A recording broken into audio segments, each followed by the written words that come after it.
Hello, hello, hello. We are live with today's stream.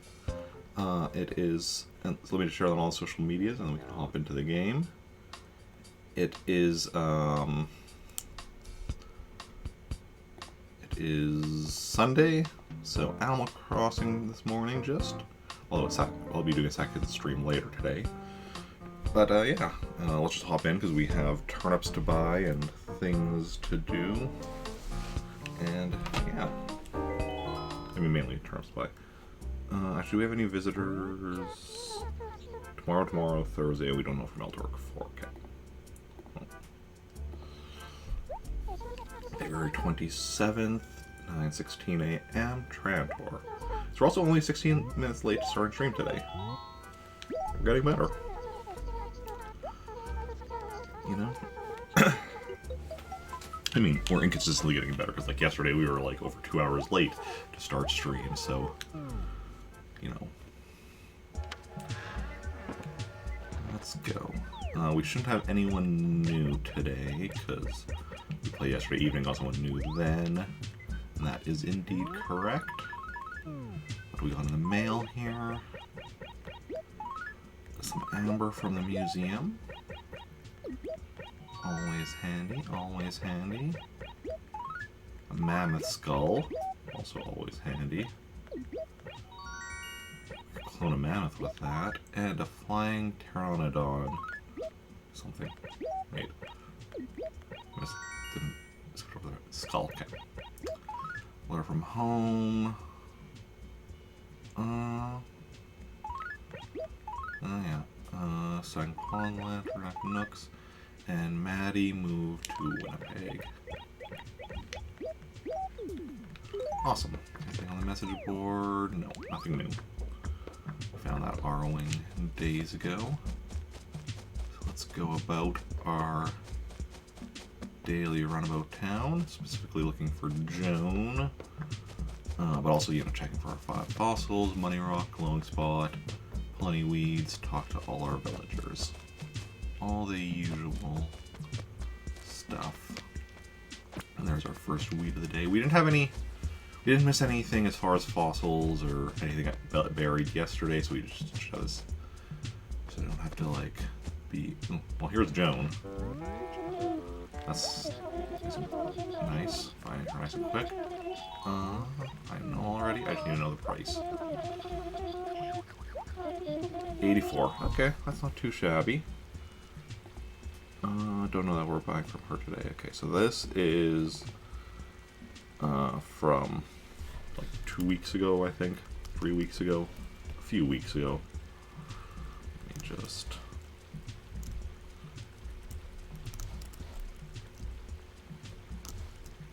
So turn price here in Triforce is 84.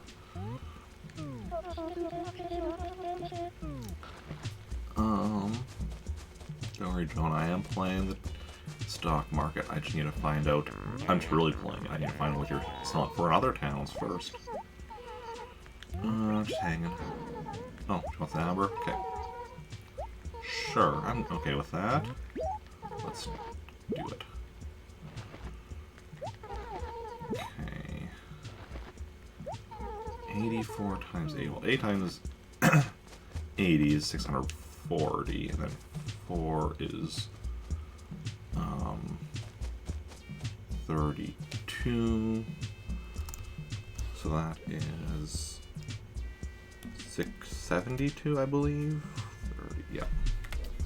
Is what the price spike will be here in Triforce during the week if we get one.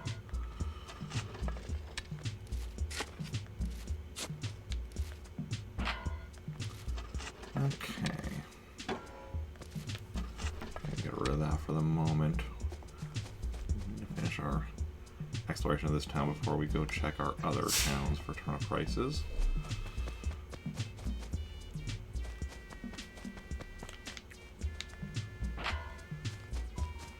Yeah, how's everyone doing this morning though? Hopefully you're all having a good Sunday, a good weekend. Did anyone watch the Pokemon Presents this morning? I did not, but I did see the major piece of news out of it. I didn't watch the trailer, just saw, you know, what got announced. And yeah. Okay. Money, money. Ooh, money, money, money, money. Let's go. Weeds, weeds everywhere.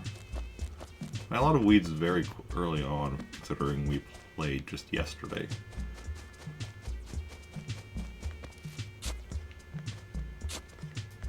And here is Sydney. Morning. Am I a sweetheart? Is that a fact? Okay. We'll go with that. Fishing. Of course. Trying to be sarcastic. Oh yeah. I mean, I don't actually fish anymore really, because you know I already caught all the fish. Fossil number 1. Tons of fun. Yeah, I almost didn't see that fossil being right here, like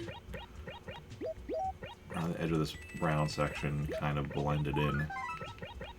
Luckily, I was just able to make it out. Okay, nothing.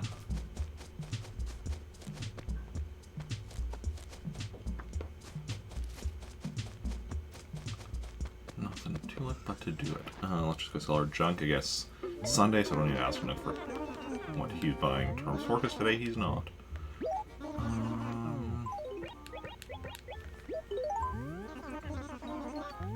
Yeah, we'll sell. No, that's it for the moment. I'm sure I'll have more stuff for you later, though. After we've been, you know, to the dump and the lost and found and such. The dump, we have clothing and furniture. Yeah, furniture. Space station. Who throws out a space station? And a white ring shirt. Who throws out a space station? Like, how do you even fit a space station into the dump? Like, it's not a big dump. Oh, Mint went inside. Let's go inside to say good morning. Hey, Mint. Good morning. Oh, sorry. I know that feeling. Let's talk. How dare you? My room has plenty of personality. No. I am not paying all of my money for a wallpaper or a carpet that I can buy from my catalog for a heck of a lot less. The only lesson I learned there was that you're trying to scam me, Mint. You are trying to scam me. But I am not falling for it. Not one bit. I guess now that we're in spring, we're having insects actually flying around again.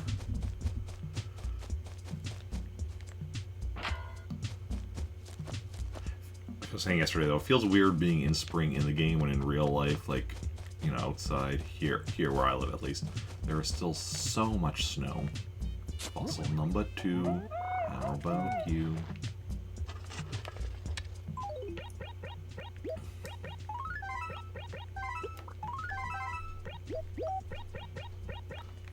Like, to give an idea of how much snow there is, so like,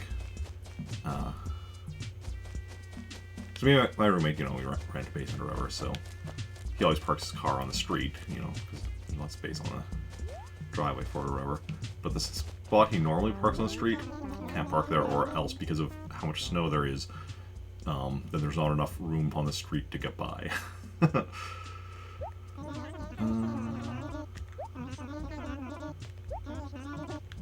Let's chat.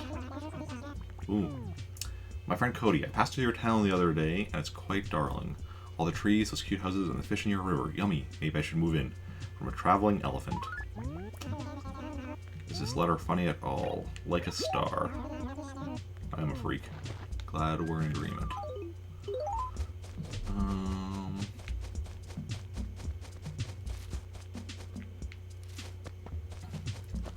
Let's see here. Anything around here? Doesn't look like it. Good morning, Copper. Yep, no slack in here. Any goings on? Oh yeah, Sahara tomorrow. Right. Yes, that is indeed tomorrow. Do you have anything lost and found for me to claim? Nope, nothing lost. Nothing lost that has been found. Not today.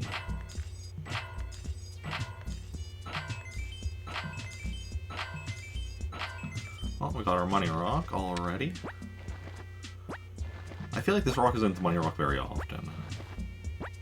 Maybe that's just my imagination. Actually, you know what it might be? Why I feel like that? A lot of the other rocks are kind of like, you know, in clusters where there's like, you know, 2 rocks like in an acre or whatever.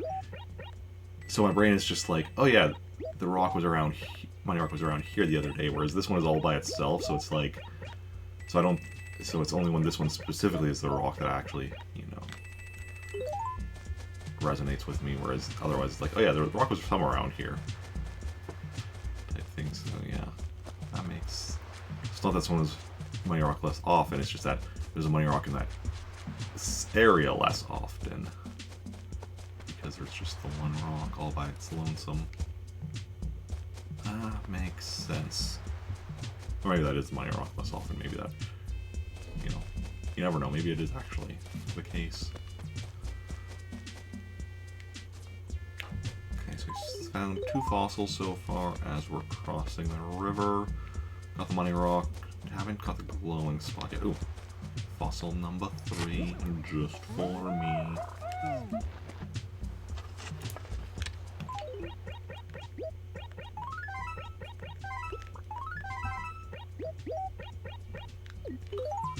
Awesome.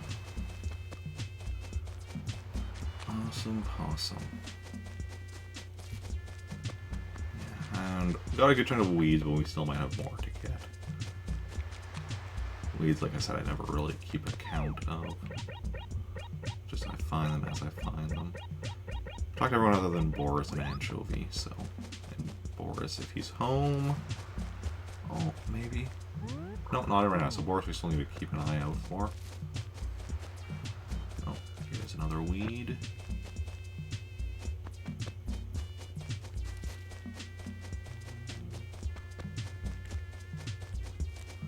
Okay. What's everyone up to today? Anyone doing anything interesting? Or perhaps already done something interesting? Depending on where in the world you are, it might be much later in the day. Like here it's morning, but time zones are a thing. And yeah. How are things? Everything is perfect. Trantor is a very livable place.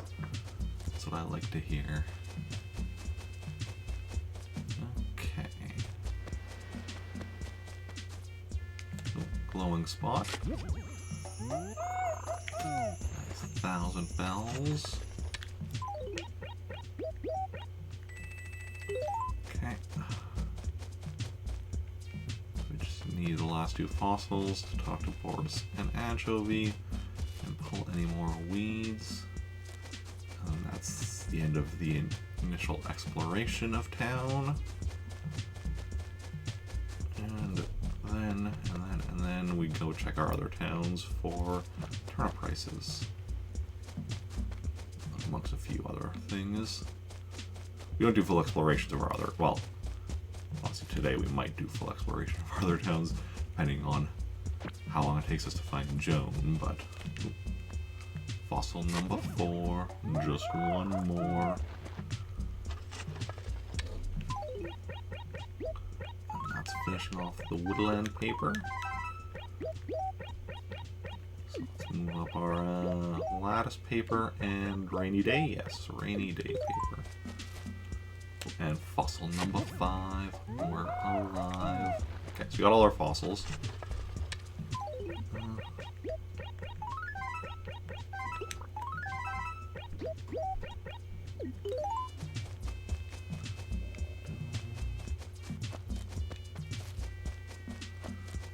mainly just checking for weeds, and we also still need to talk to Anchovy and Boris.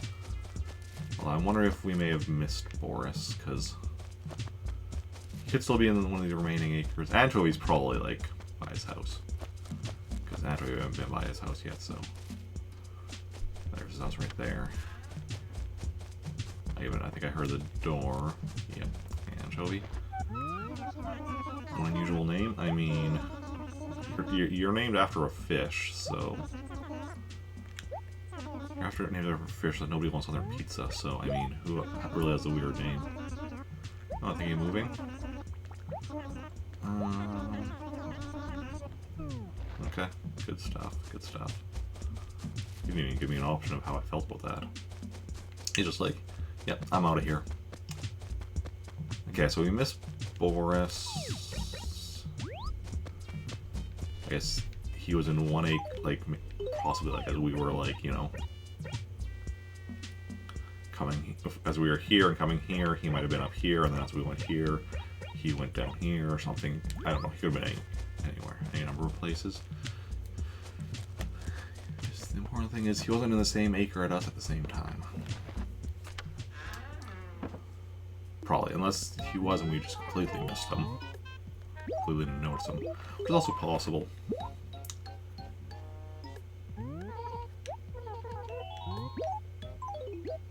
Let's mail out all our letters. Also, surprised we didn't see Joan again after the initial... After our initial encounter with her, because we saw her relatively early, and the fact that we didn't run into her again. To me, that says that she was in one of the acres that we went to, were in before that initial encounter, most likely. I mean, there's not a lot of those acres, so like, actually gonna quickly do a down here, because like, because we saw her in this acre, so it'd be like, it should be here, or here, here, or here, or we just completely. Then presumably we're in an acre with Joan at the same time, and it's her. So I don't know. Maybe that happened with Boris as well. Stranger things have happened.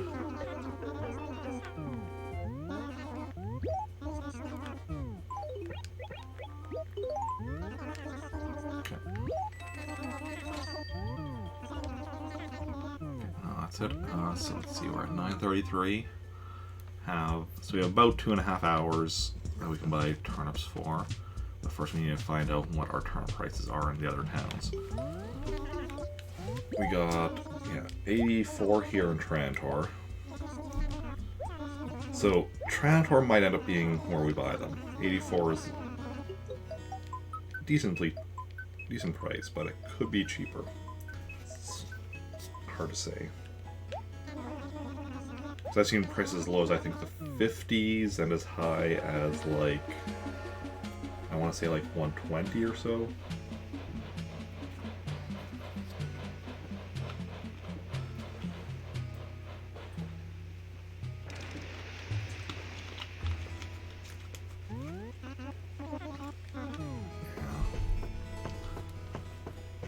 So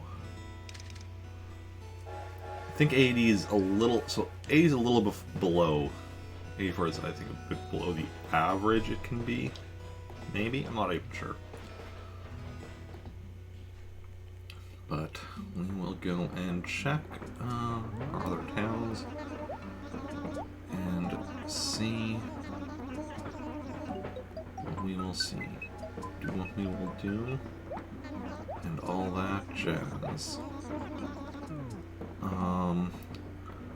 One thing to note, one thing to say, so yesterday after stream, I did look at the save icon on my memory card for for Winnipeg, which is where we're going right now. And I'm, yeah, fairly certain it is the red roof. So we're actually going to go and... Where is my train station info? So it is not the purple roof, I don't think.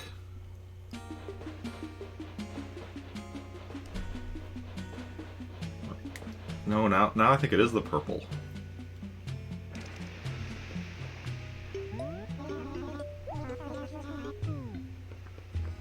Oof.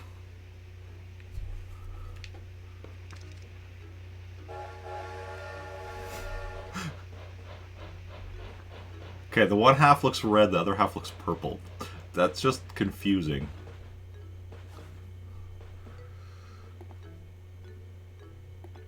Okay, we'll worry about that later.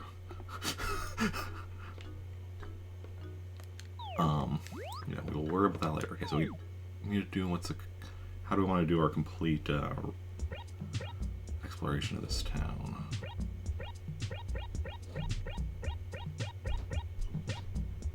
Okay, so quickly check here.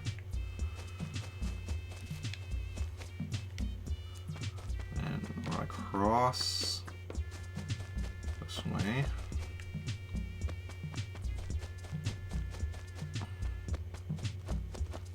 Don't need to check nooks at the moment. We'll grab what's in the dump here, a lady palm, and a glow clock.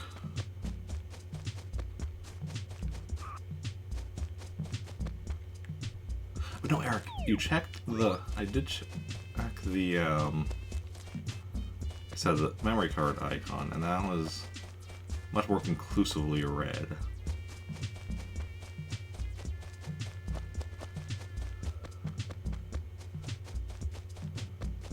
Yeah, I think we're gonna go with red. It'll be nice once I get,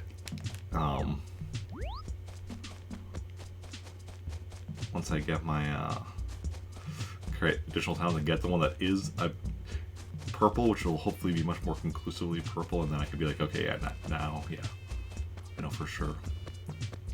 But we're gonna assume that that is the red roof, so I'll update that in a bit. Right now, I just need to find Joe. We'll update that one when we're on the train ride home. Oh, the bee acres.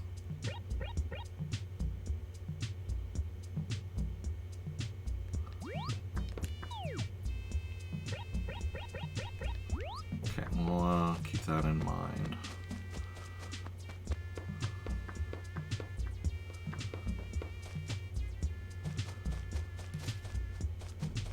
As we're exploring, ooh, wrong spot.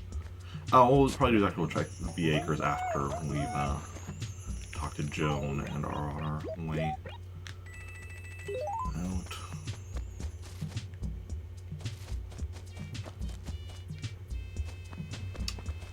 Okay.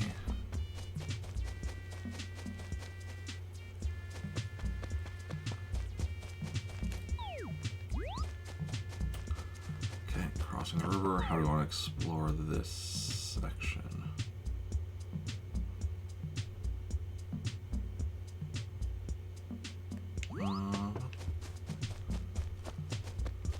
It's a bit of an awkward one to do, but I think we'll go up and around.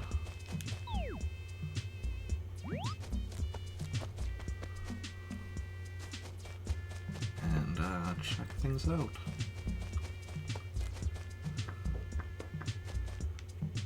Yeah, this is my first time doing a proper exploration. No, it's not my first time doing a full exploration of Winnipeg, although maybe... Oh, here's Joan. Here we go.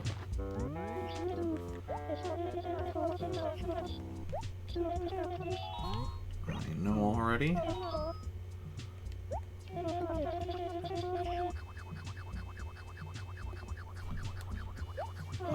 117. Oof.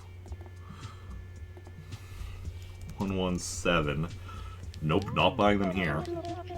Oh, I'm making the big bells. That's why I'm not buying them here. Okay, let's see. over on this side, just quickly go check in with copper.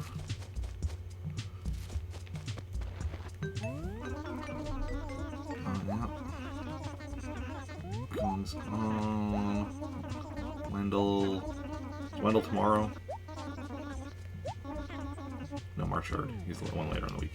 It's the other town that we have somebody tomorrow. Anything lost?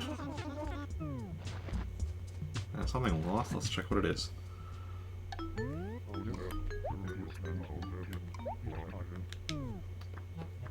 carpet. Tatami floor. Okay, of course it's a mine booker. Who else would it belong to? Nobody else ever stops by here to talk to you. I'm sorry, that was mean.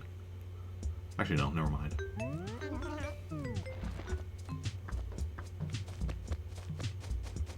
Okay, also check if Gulliver is in town.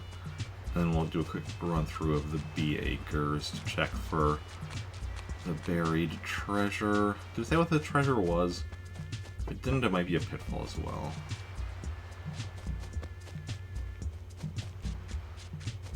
Rather than an actual treasure. No. Okay. Bee Acres. Yeah, so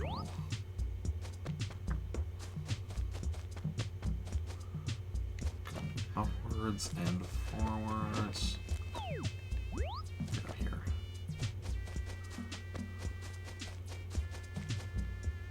Okay, we'll start on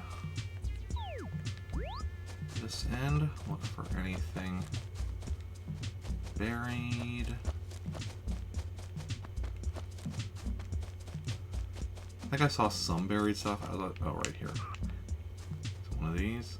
Well, it's not a pitfall if it is. It is indeed one of those. A lovely end table. Awesome. Just sell all that junk and then we'll head back.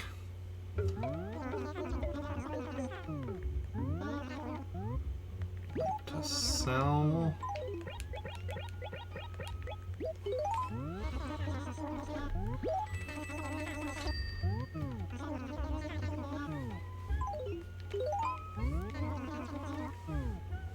Okay.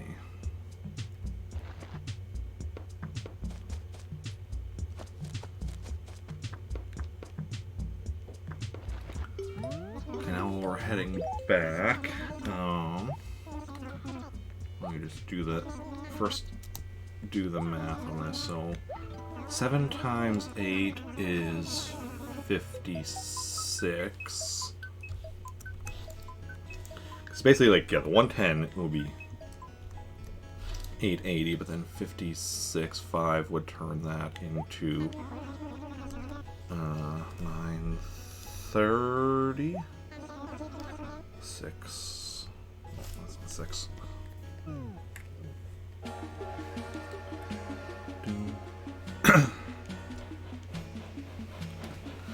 So 936 price spike in Winnipeg if we get one. Okay, so but yeah, we're gonna say that's the red roof. Train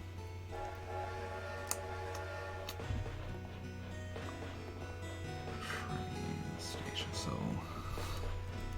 we still need the purple roof.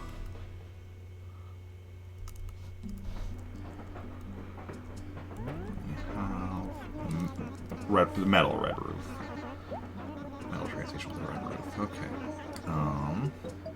Which is train station 6.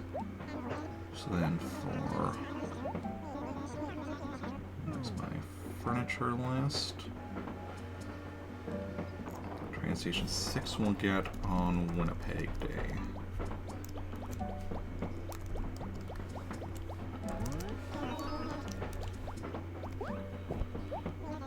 Okay. So holidays.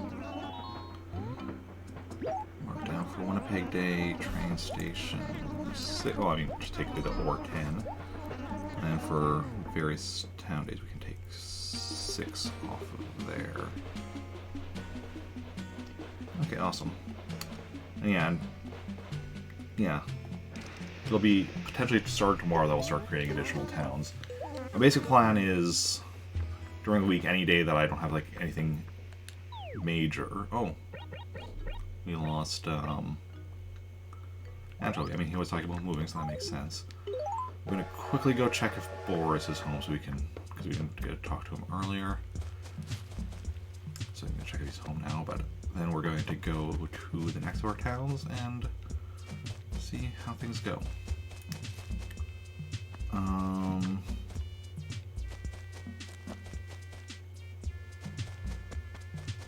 Yep. Hey, Boris. No partying, were you? Okay.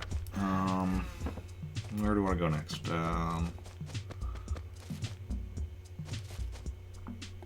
We need to go to, let's go to Meltork 4 next so we can confirm, or so you can learn who the next visitor there is going to be. So just give me a moment to swap out memory cards.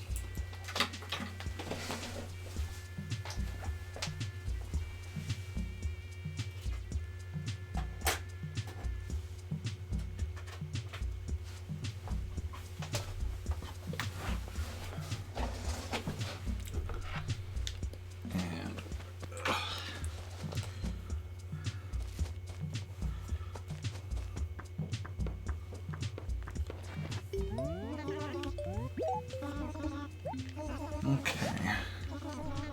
Actually switch back to the turnip list. I think that's going to be the most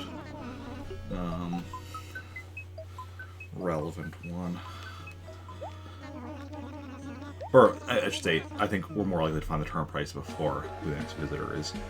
Could it go in either order, though? It depends on if we find Joan before or after we pass by the train station. This is Meltork 4 we're going to, which is... I'm blanking on why. No. Yeah, I think the train station is... The train station is, yeah, fairly late in our normal, like, route we take for a full town run around. So we'll most likely find Joan first.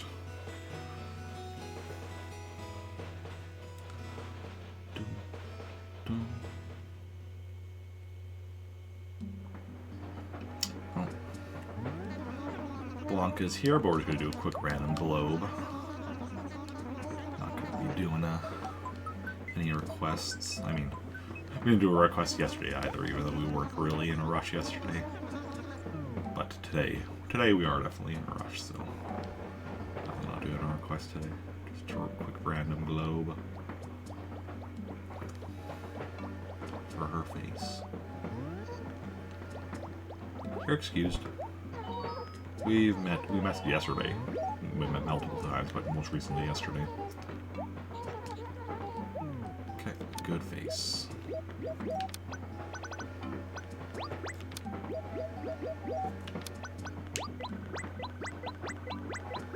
That's what I mean for a random globe for anyone new here. Just give it the ocean and then make a bunch of random continents / islands.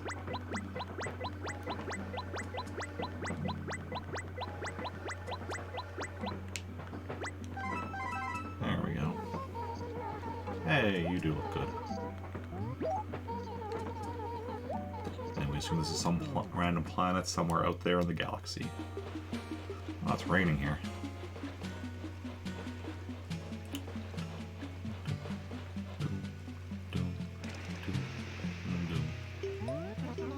Meltork 4. Now arriving at Meltork 4. Okay, what do we do here? Yeah, I think fairly similar first quadrant to what we did in the Winnipeg. Clear over there before coming back. We have... Yeah, we do have all 3 bridges in this town. Flicker shirt and Arctic camo. Flick her, I barely know her. Actually, no, that one actually sounds really dirty now that I think about it. Okay,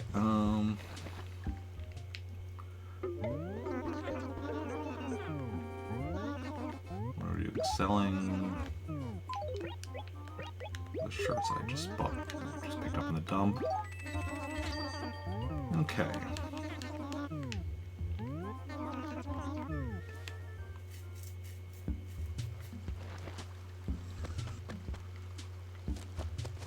Let's go. Need to keep our eye. Oh, no, that's not shown. Just all movement, and I'm like, you know, I'm like a cat. I notice movement. Something I've talked about, I think, before ever, like when I was younger, when I'd play like Halo with friends and such, you know. You could have like, you know, brightly colored armor and be like standing right in front of me, and if you're standing still, I'll run right past you. Meanwhile, you know, somebody with like armor that like blends in with like their surroundings, all the way on the other side of a massive level, and they're moving, I'm like, oh, there's somebody over there. Yeah. Like a cat. I see. Because cats see colors. They're not super interested in colors. It's movement that they're interested in. So I'm pretty sure they can see colors. I can remember that from like...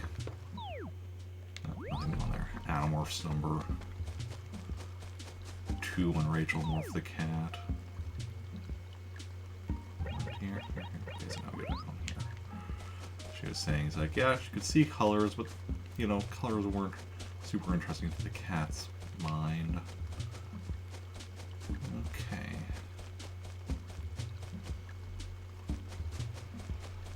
Like, say, dogs, which I believe are colorblind.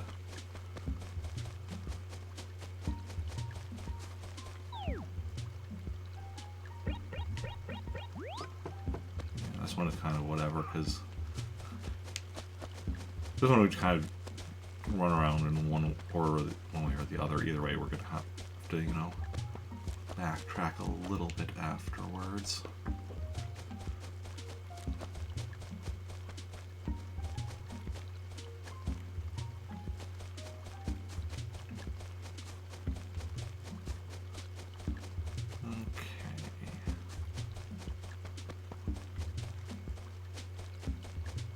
Ah, here we go, gentlemen. Just who I was looking for. I know already how it works. Okay. 103. Okay, so we're not buying turnips here. This is Meltork 4.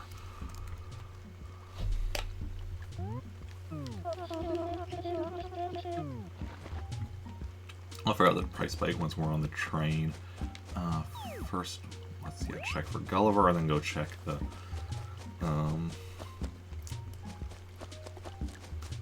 Lost and Found and for the next event. So we'll bring up the next visitor, so we'll bring up this now already so I can be prepared for that.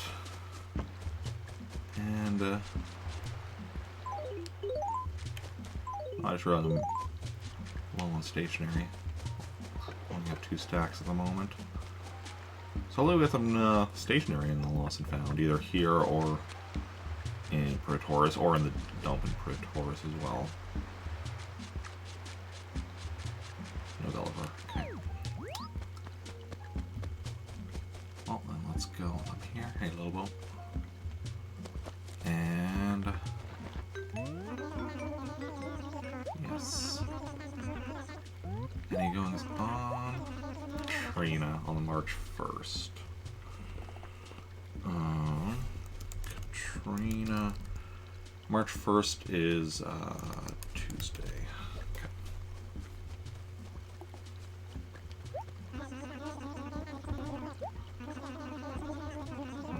Percentage. I just want to go back to the turnip list.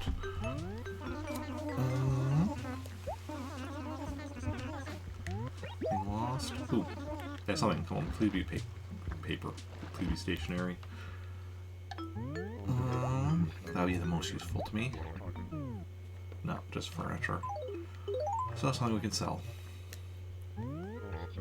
Classic cabinet. But how classic is it? Wait, classic arcade cabinet? Is that kind of cabinet we're talking about? Because that'd be much more interesting. Pretty sure it's not that kind of cabinet, though.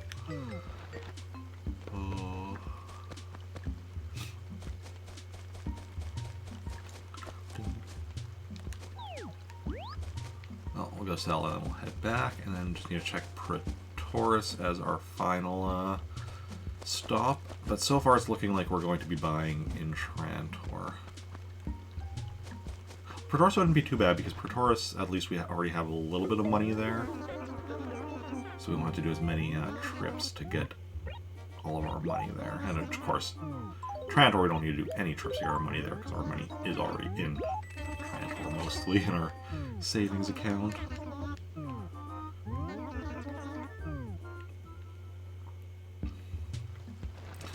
Oh, the price spike also for Meltork 4 is super easy to do the math on. It's 824. I'll just mark that down as soon as we're on the train.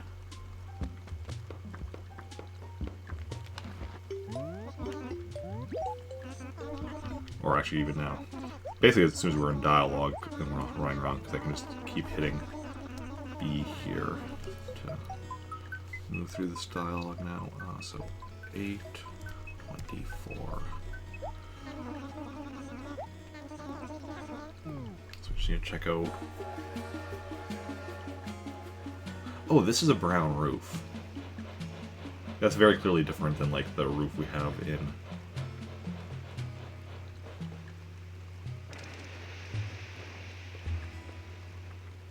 Wait, now I'm confused.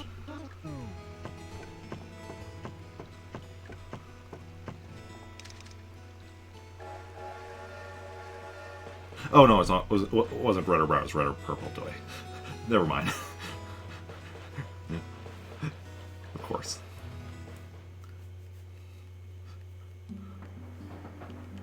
Ignore me. My brain was just being weird.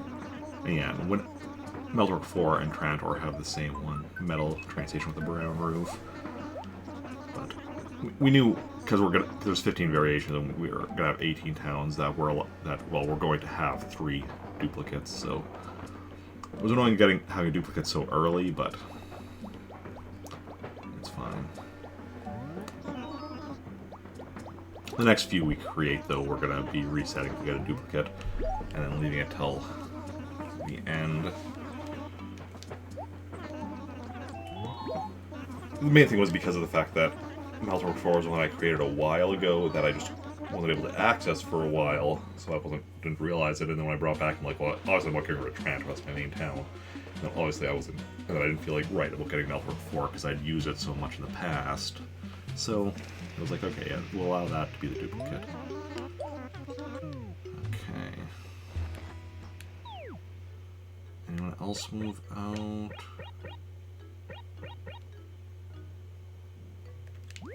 Actually, not sure. We're at 5, which means we're at the minimum. So, did somebody move out, or were we just already at 5? Okay, just one person moved out today, so yeah.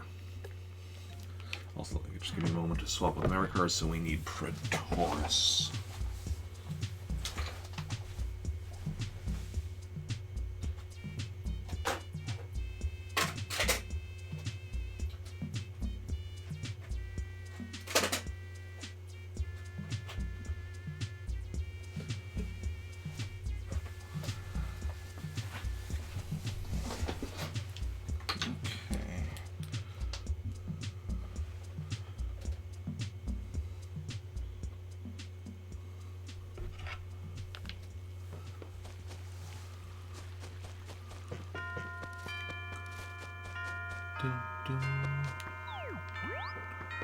Wait, let me just confirm.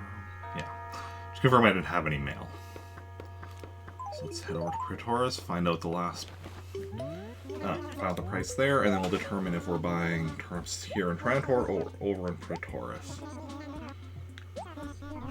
Is game audio a little out of sync? 1 second here. Maybe a little out of sync.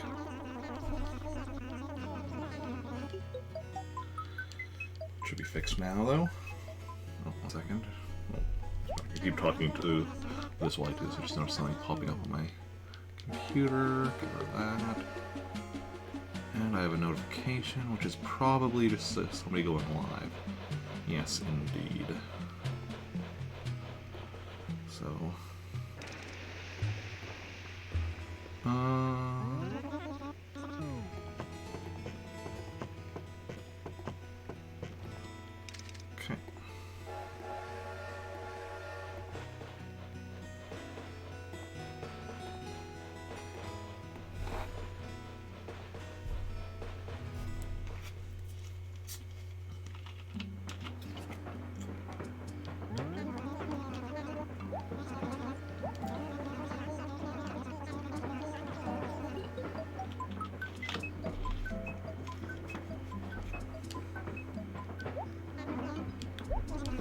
Okay, let's go.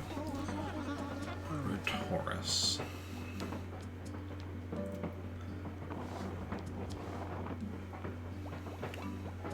Yeah, so as of right now, we'll see what Taurus price is and if that changes things. But as of right now, what it'll likely be buying in Triforce and then hoping to get a price spike in Winnipeg during the week first. Obviously, 4 towns. I mean, obviously we could get up to 4 price spikes, and if we're making more towns during the week, we could get even more towns where we could get price spikes, but...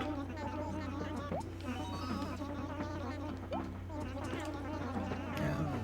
The interesting thing is, I guess, if you create a town on, say, a Monday or whatever, it then has to retroactively decide what price Joan was selling for on that Sunday when it didn't even exist yet. So that can determine what the price spike would be, and just what the prices in general will be, because the prices are, yeah. Okay, what do we do for this one?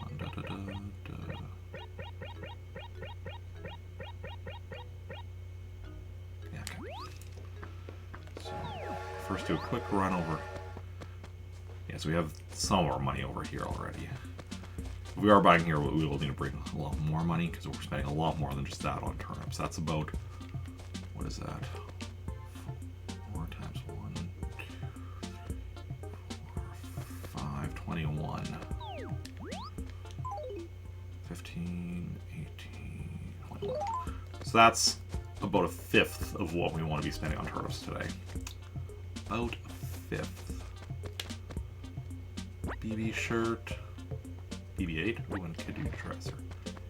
Is the BB shirt BB-8? That'd be... Hey, Rainbow Squirrel, welcome in. Lurk, can we have some dinner? Nice, nice. Hopefully it's a good dinner. Enjoy your lurk, and yes, I am doing well.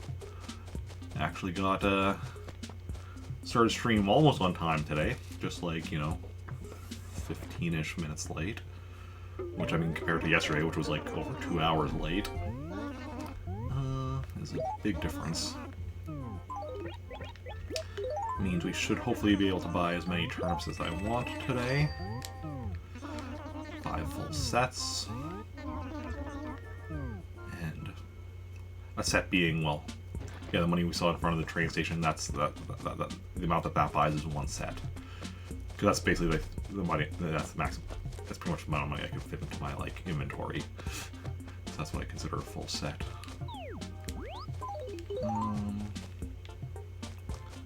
Hey, not pro yet. Welcome in. How's it going? How are you doing?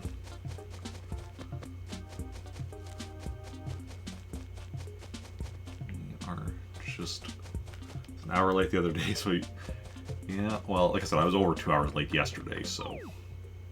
Ooh, one of the 1 acres. Okay, so I haven't even been to the 1 acres yet. But that's along that edge. Okay. We'll keep our eyes open for anything buried in 1 acres while we search for June. And then both Thursday and Friday I canceled stream. Thursday was like, okay, this is gonna be my, you know, because I've built in my schedule to take I could take 1 day off guilt free in the week, and that was what Thursday was. Oh, and we already found the computer. Awesome. First thing we checked. And then Friday was then another day I took off, but that wasn't guilt-free, so I felt very guilty about that one. I was just exhausted from work after Friday. Now you're watching Dragon Ball Super? Nice, nice. How's that going? And how does it compare to the other Dragon Ball series? Oh, nothing over there.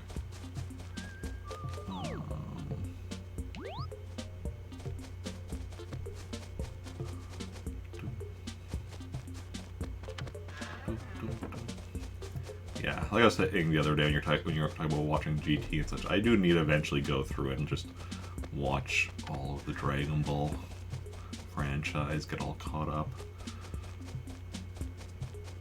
Even the live action movie.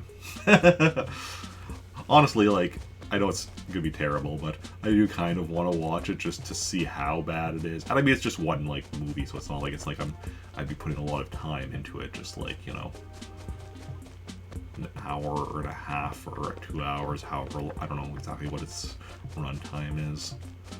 But, yeah. That does have James Marsters in it, and I like him. Okay.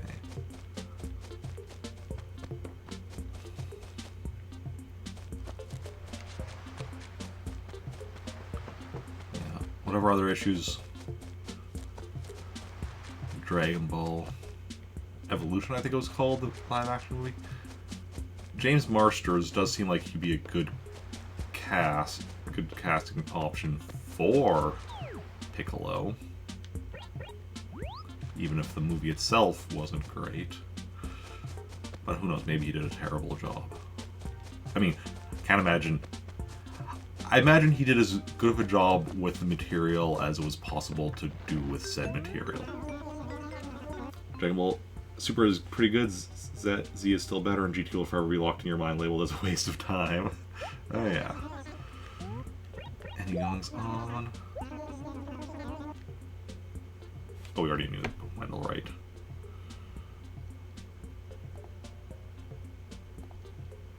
Yeah, we already knew about Wendell on tomorrow. February 28th, that is indeed tomorrow.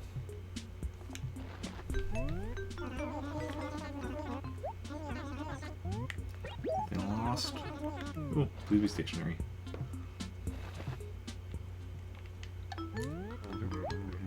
Yeah. Yeah, that's the thing. Like, I've always... Oh, just flowers. The thing is, well, as bad as Dragon Ball Evolution, I'm sure it is, it doesn't take as much time to get through it as it does to get through, say, GT. GT has, I don't know how many episodes times, you know,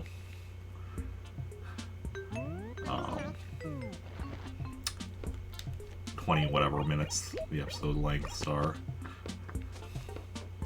But, yeah. Lone spot. 1,000 bells. Have you watched the original Dragon Ball? Or you just start with Z?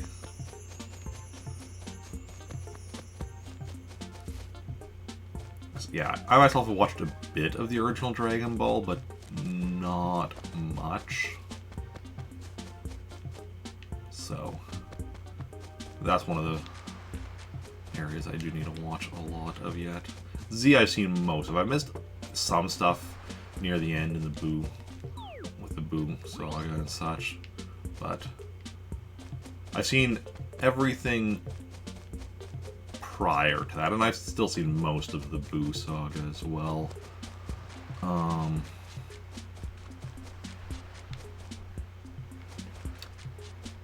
I think it was shortly after Goku and Vegeta fused into Vegeto. I think it was shortly after that where I started missing episodes in Z, just because of when it was on compared to whatever else I was doing in life at the time. Not always lining up.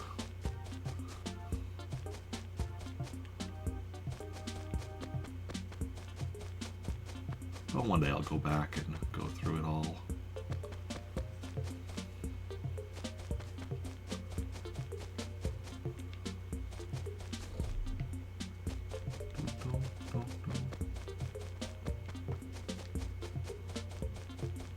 Alfonso not around? Not in right now. Interesting.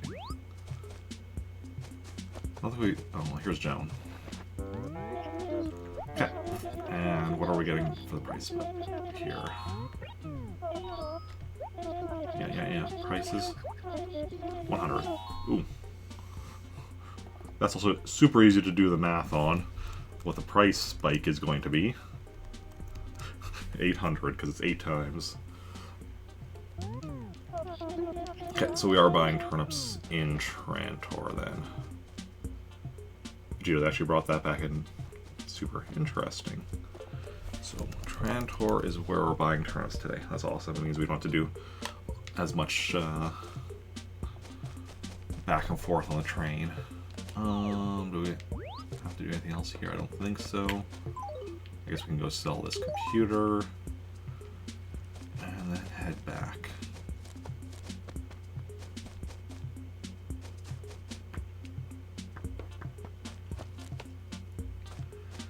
So, oh hey, I just realized. So the order my towns are listed. It's also the order of from lowest to most expensive. Turnip prices for this week: 84, 100, 103, 117. So yeah, so we're buying Trantor, and we're hoping we get a price spike in Winnipeg first, because that is gonna be a decent payday. Yeah.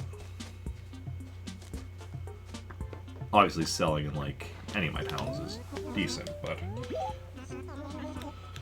that is of course the best case scenario.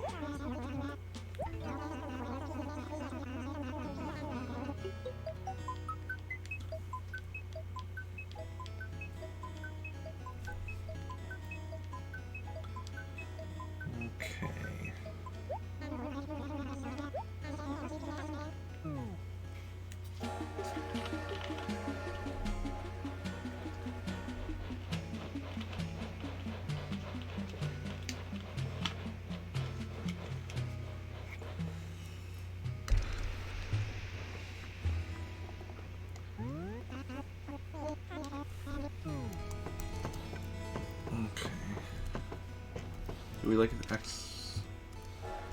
So that'll be 8 times profit if we sell there. Calculator. 800 divided by 84 equals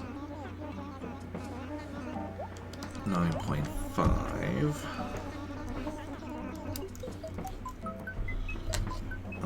103 divided by 84 equals... Did I type that in wrong? 8, 4. Oh yes, I did type it wrong.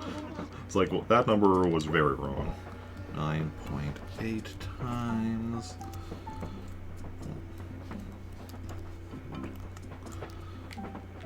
And then 117 divided by 84 equals... Wait. How do I type it in again wrong? 117 divided by 84.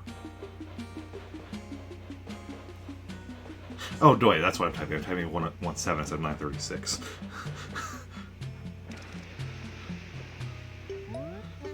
Okay, 11.1 times.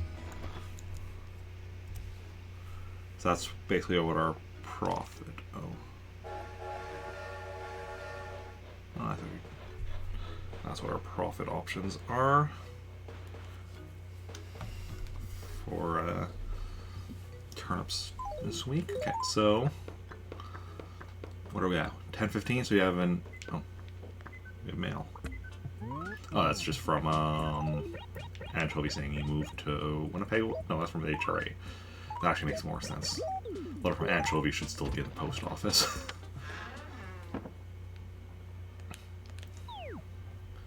We're at 5 villagers left, the minimum. Now that we have, you know, so many towns that we're visiting regularly, we're going to mostly be at 5. Occasionally we'll, I mean, okay, 5 or 6, obviously when somebody moves in, we'll go up to 6 before we're dropping back down to 5. Occasionally we might make it up to 7, maybe even 8, but it's going to be about the limit of what we're going to have access to. Okay, let's go grab our, let's go grab a bunch of money and let's buy some turnips.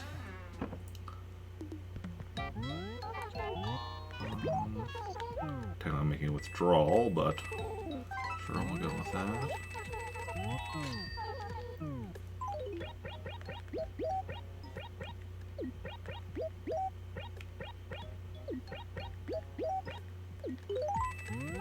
Just a bit more. So the amount of money I currently have on me, the amount of turnips that buys is what I consider a full set of turnips. And we're going to be buying 5 full sets of turnips. Is the plan. We have an hour, like I said, an hour 45 about, so it should be doable.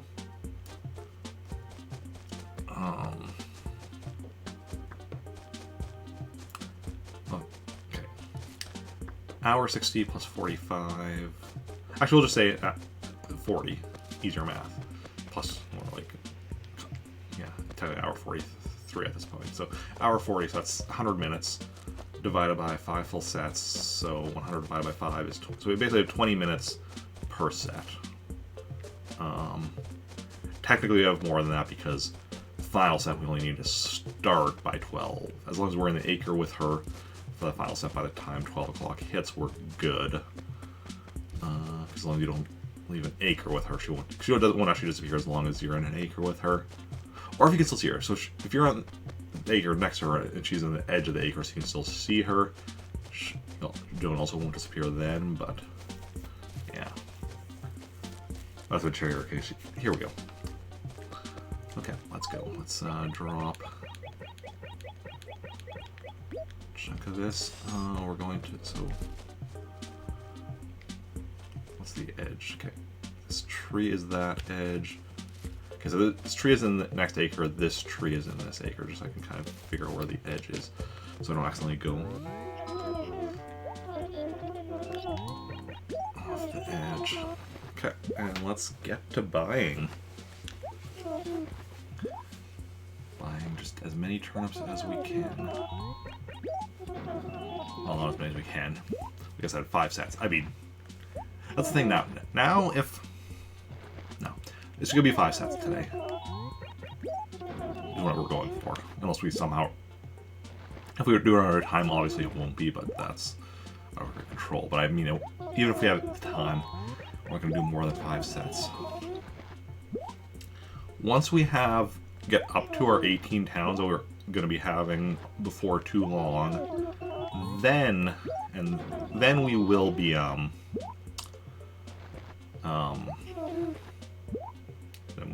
what?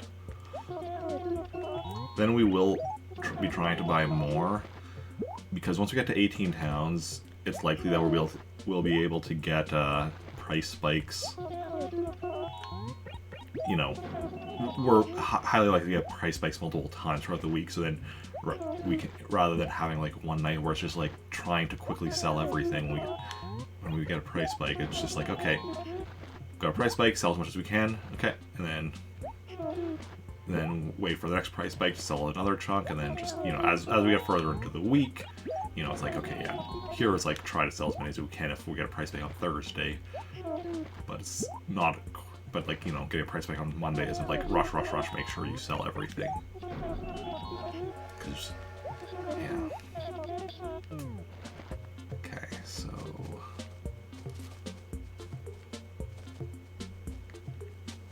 let's go right here.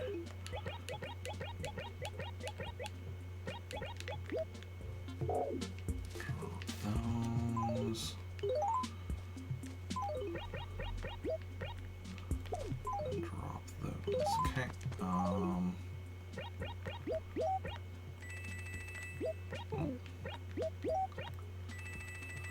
Grab another 3 of these.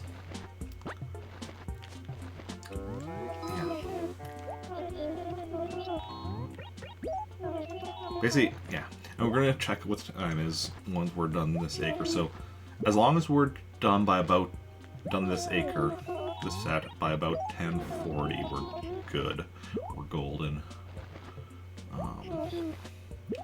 On us getting the turnips we want.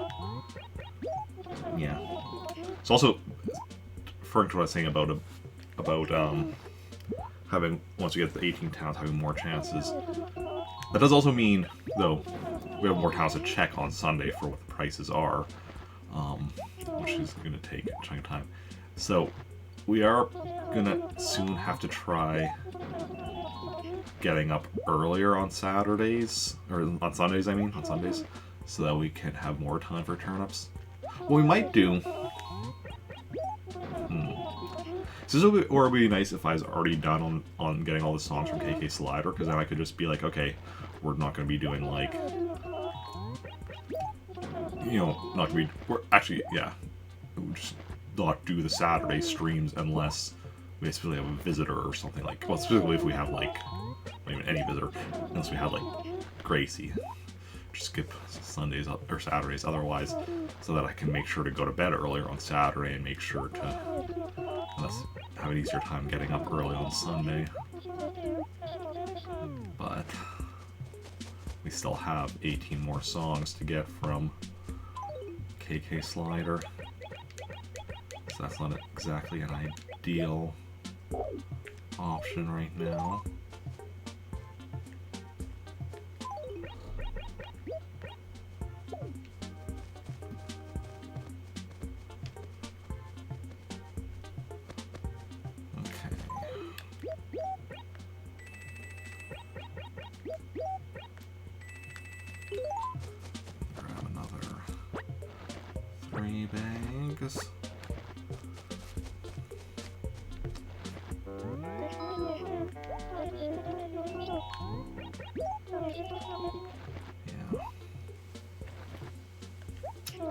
Turnip market in this town is definitely, or in this Animal Crossing is, you know, slow and tedious, but we're approaching it tactically and strategically and all that, so that we can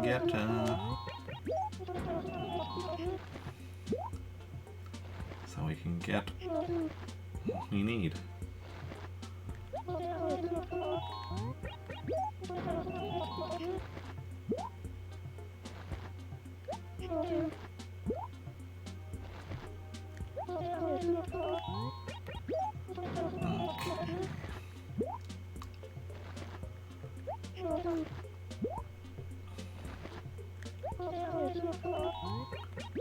And eventually, yeah, we'll get there. I mean, we're already at over 200 million. We need to get to just under a billion. 999,999,999 bells. That's what we need. Just one short of a billion. Animal Crossing realizes nobody needs to be a billionaire. I mean, technically we will be a billionaire because that's just what's in my savings. So if I have even one bell in my wallet, I'm a billionaire, but, you know, it is what it is.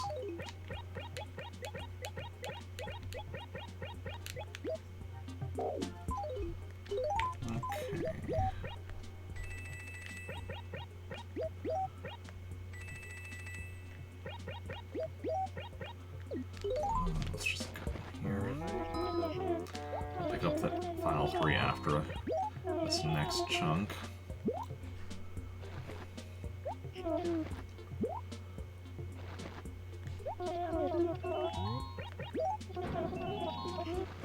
She's always surprised at how much I can afford. Like, you'd think she'd be used to it by now. She's the reason I am a multi-millionaire in this game.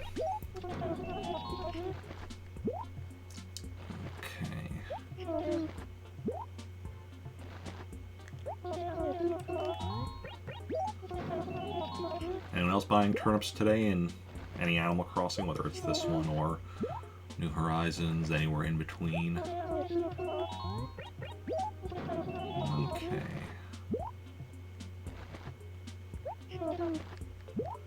Let's go.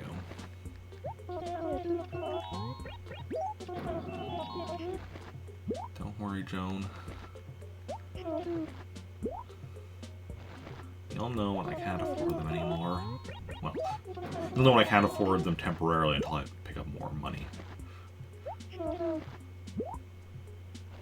But for now, we're still going to run into the your inventory is full multiple times before we run out of money, at which point then I just go grab more money and find you again. And yeah. Feels good to be coming back to the Tower Market. There we go. The bag is full. Because I know it does kind of, you know, it is a bit slow and tedious, but I kind of find it relaxing. Just, you know, it's just me spending my money and getting all these turnips. Okay, pick up the final 3 bags on the ground. And where'd you go now? Here we go.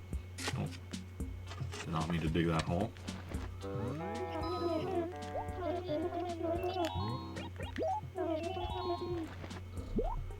Okay.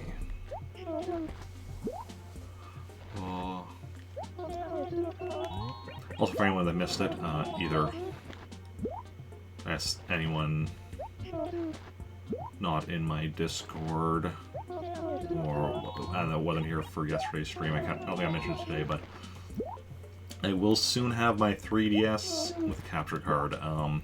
Got the email yesterday that installation was finished, and it'll be getting shipped back to me shortly. So I'll probably still, like, tracking information wasn't up yet. Like, I got the tracking number, or tracking information wasn't online yet when I checked yesterday. But I'm imagining it'll probably be like, you know, 2-3 weeks or whatever, and then I will have a 3DS with a capture card. New 3DS XL to be specific, with the capture card. So I'm gonna soon be able to stream 3DS and original DS games, and that is very exciting. I have a massive collection of games for those, and so many things to potentially stream. Biggest one I'm most excited, of course, about is continuing on with the Zelda series, because next up I have Legend of Zelda Triforce Heroes for the 3DS, which partly excited for just playing that, but also because after that, the next one is, you know, Breath of the Wild, and after that I'm caught up, but I'm, you know, caught up in the main Zelda games. Obviously there's still various spin-offs, but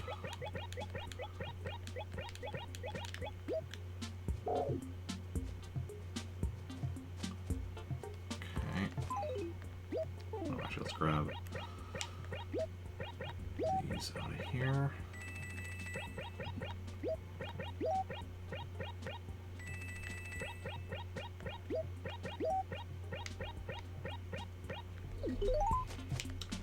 Yeah, and also with continuing with the Metroid series, because the next Metroid game I have to play is Metroid Fusion, which, while it's a Game Boy Advance game, I have it on the 3DS because I got it as one of the Ambassador games. Similarly, next F-Zero game I have to play is Maximum Velocity for the Game Boy Advance, which I also have on the 3DS as one of the Ambassador games.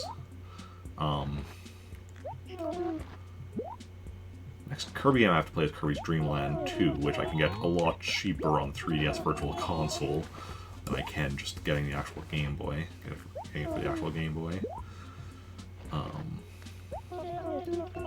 So that's like multiple things where I'm just going to be like, okay. Specifically, multiple series that I have, like, you know, goals for, because, you know, Metroid, Kirby, and F-Zero are all series that I have, like, specific goals to get caught up on, beating all the main games. All the main games with North American releases this year, I should say, because the most recent F-Zero, the last F-Zero game, F-Zero, I want to say Climax, didn't actually get released in North America, so at the moment don't have specific plans for that.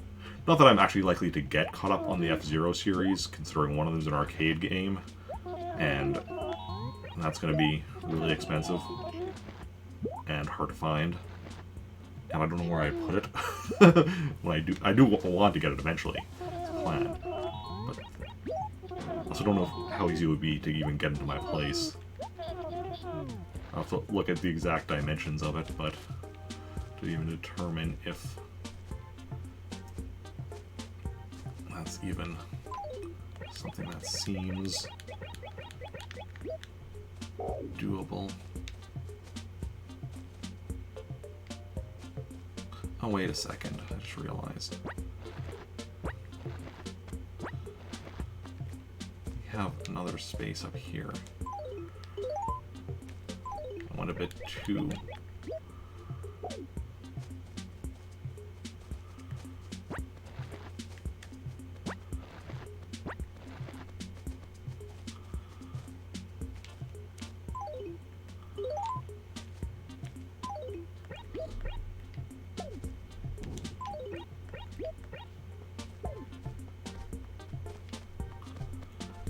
There we go. Went one too low and as determining the top. Okay. Well, look at that. Back to exactly all 9s of my wallet. 10:32. Okay, yeah, the timing works out quite nicely. We shouldn't have much issue with getting with getting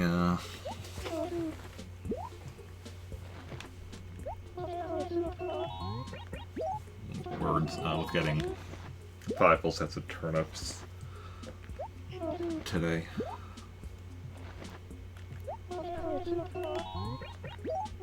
Okay. That's nice. And yeah, we might even have time for more, which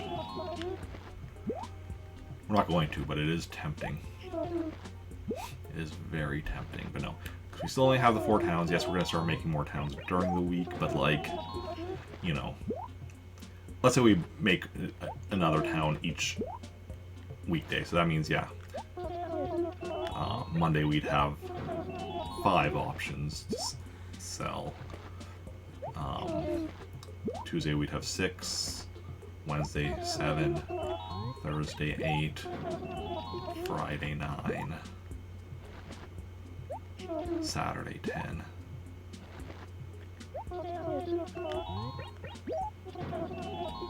That's still like, you know, yeah, we you know, better chances by the end of the week, but you know, closer we get to the end of the week, also less, you know, chances we have, or less remaining chances. I you know.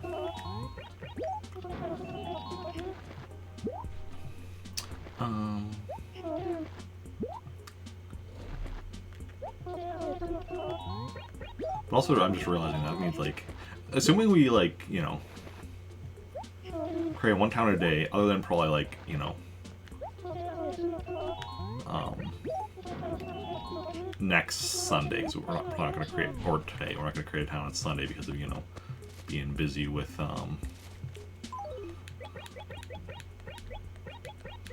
turnip buying. Also, actually, we probably wouldn't create a town if we get a day where we are selling turnips.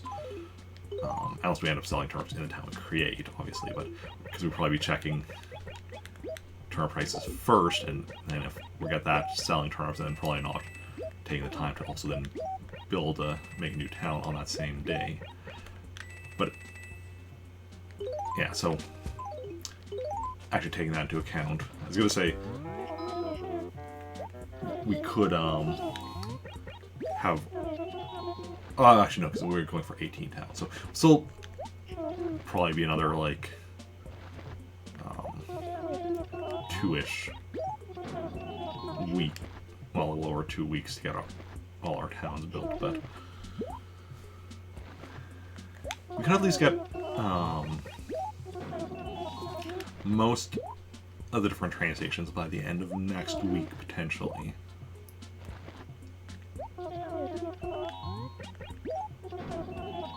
Because if we get to 10 by the end of this week, assuming, well, we'll say 9, because if we assume 1 day where I sell turnips, so then we will get to, otherwise get to not, so we get to 9 end of this week, so then get 14 by the end of the week because yeah, cause basically 7 days in a week minus the 1 day that we're buying turnips, the 1 day we're selling turnips, so that's 5. So get to 9 by the end of this week, then 14, by the end of next week, and then finish off with 18 the week after.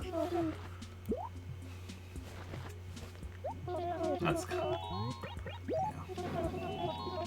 And now, granted, the first chunk of towns we make will go a lot faster because, like, as we go on and get more and more towns, because we're trying to get all the different train stations, it's going to take longer, more likely to take more and more resets.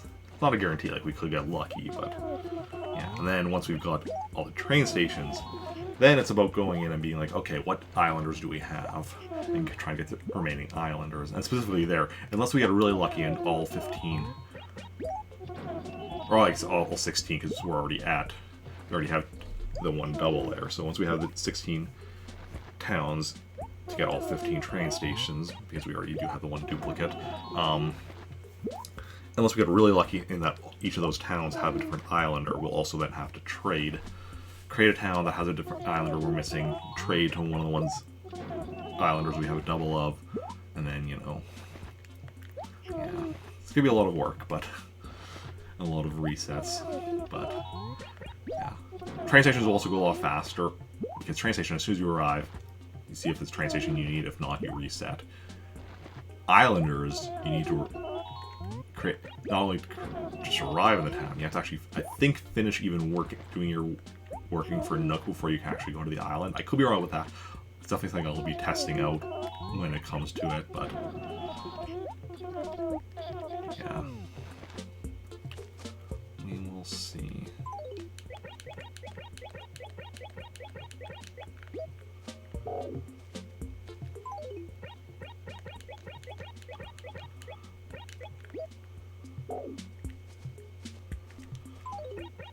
Decent amount of turnips here.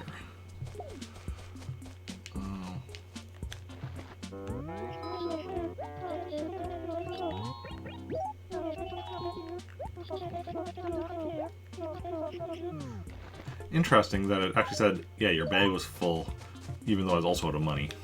Interesting that takes priority. Okay, well, we got this acre done. What acre is this? D4. And it is 1038. Awesome. D4.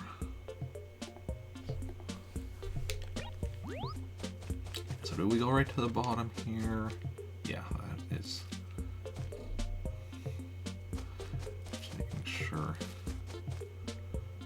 Yeah, got the edges. So D4 is our first turnip acre of 5, well, potentially 5. We're going to be doing that, so that's a full set of turnips there. We're going to be doing 5 full sets, but it is possible we'll get, like, Joan in D4 again, for instance. Not right next, because, like, you know, she was just in D4, so now she'll be in a different acre, but then after that one, she could go back to D4. She can't be, you know, teleport from one acre to the exact same acre, but she can return there later.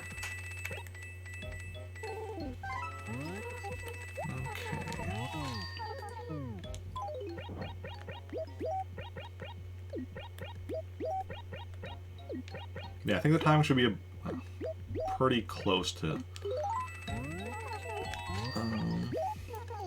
being just right for getting, yeah, those 5 full sets. Like, I'm pretty sure we won't have time for a 6th set, so we don't even need to worry about being tempted. But at the same time, we shouldn't have too much issue with getting 5 sets. So, that's good. Which makes sense, because while we started stream a bit late, it was just like, you know, 15 or so minutes late, which isn't too much, so that makes sense, because that's what we kind of worked out, that starting at 9 is about the right amount of time to get us 5 sets, depending on, like, obviously if we're buying another town, it can take a bit longer because of bringing all our money, bringing the money over, all the train trips. Similarly, the price will also affect, because, like, the more expensive the turnips are, the faster it goes to buy a full set, because if the turnips are worth more, you get less turnips for, you know, full inventory worth of money, so a full set is less turnips, so it takes less time to buy them all. That's just, you know, basic, like, logic. I know I don't really have to do a full sweep of this acre, considering this is where we just found her, but, you know, that's just kind of the way my brain is. It's like, oh, let's just make sure. Just, you know, be 100% certain. Even though we're like 99.9% certain, the only uncertainty is if all of a sudden I'm like completely wrong about something that has been like extremely consistent, and, you know, and the alternative doesn't make logical sense. But there's still always that chance that, hey, maybe... Oh, here we go. B5. Okay, let's... Okay, anything easy for checking? Okay, okay, so this is right along the top of this acre. Oh, this is easy because, yeah, because orange trees are the next acre. It's also the side of the acre. It's along the bottom. Okay, so don't go up to the side of this tree. So the top of that tree is fine, and then this side is just, yeah, the wall. That's fine. We're not going to get to that side anyway. Okay, let's go.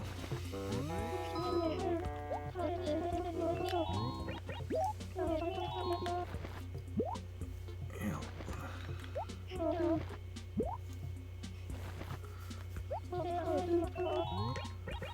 Okay. Nope, that is not all I wanted. I just accidentally pressed down one too many times. Look at Mint, all smug, even though she shouldn't be, because, you know, she tried scamming me out of all my money earlier, all my money in my wallet earlier, and I didn't fall for it. Yeah, she was just like, hey, you look like a boring person who needs to liven up his life.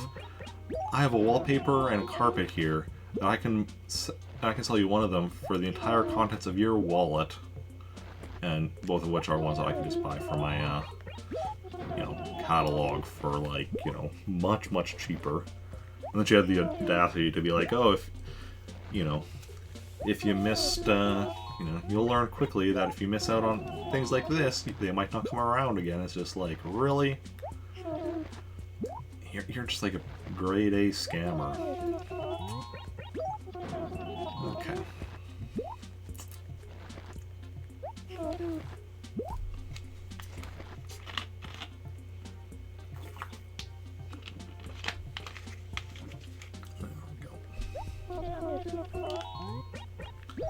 Mountain Dew.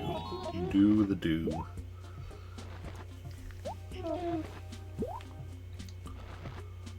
Oh, I'm thinking of other series that I can be continuing on with once I get my 3DS capture card. So, Luigi's Mansion, which actually we'll plan on being on stream previously, but we'll be also playing this evening for Summer Quest Sunday. But second Luigi's Mansion, Dark Moon, is on the 3DS. So that's... Okay, so we want to be just below this tree and right here, I think. Oh, the first Wario game is, well, Wario Land for the Game Boy, which I have on the 3DS Virtual Console, so that's another series. Be able to... Well, that's a series I'll be able to get started on stream. Boom. Next Mario Kart game I'll be playing is Mario Kart 7 on the 3DS. Yeah, that's definitely something to look forward to. And now that I'm able to stream 3DS, I also need to start looking into the next system. I need to be able to get what I need to stream. Specifically, the virtual... Well, actually, no, technically the next system is PS3, where I just need a thing to strip out the HDCP so I can actually stream PS3 games. But that's relatively simple and cheap. I have a thing on my future purchase list. I just need to actually get to it. But then the next big thing is Virtual Boy, which, yeah, you can actually buy nowadays. Virtual Boy with like, there are people that sell Virtual Boys with video output, so you can stream them. Expensive, as all get out. Like, I think it'll be cheap. I think it'll still be cheaper than it was for me to get the the 3DS with the capture card, although it might be more expensive. It's probably around the same price. I can't remember. It was a while ago when I checked. But it's also prices may have changed since I checked.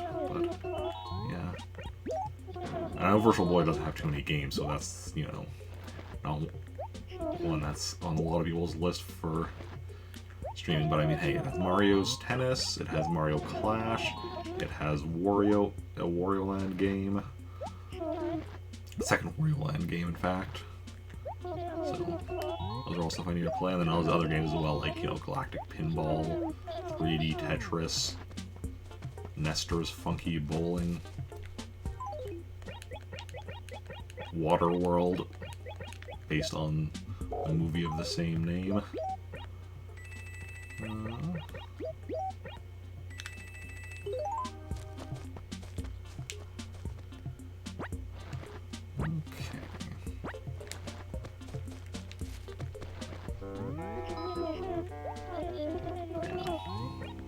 Because eventually I want to be able to get every,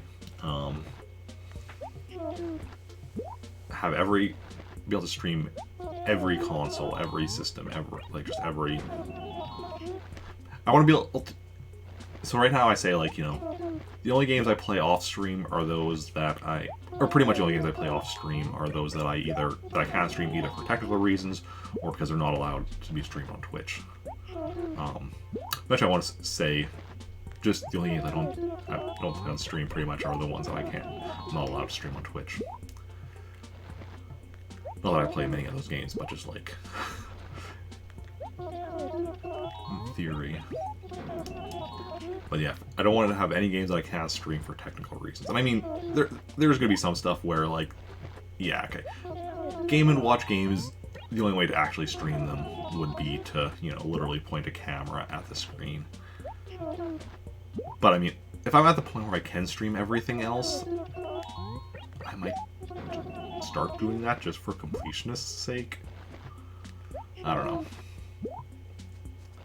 I want to get some kind of a rig, and because there's different Game & Watches with different, you know, shapes and sizes, I have to get different rigs for each different type, but get some kind of a rig so I can have my camera just, like, held in place, and then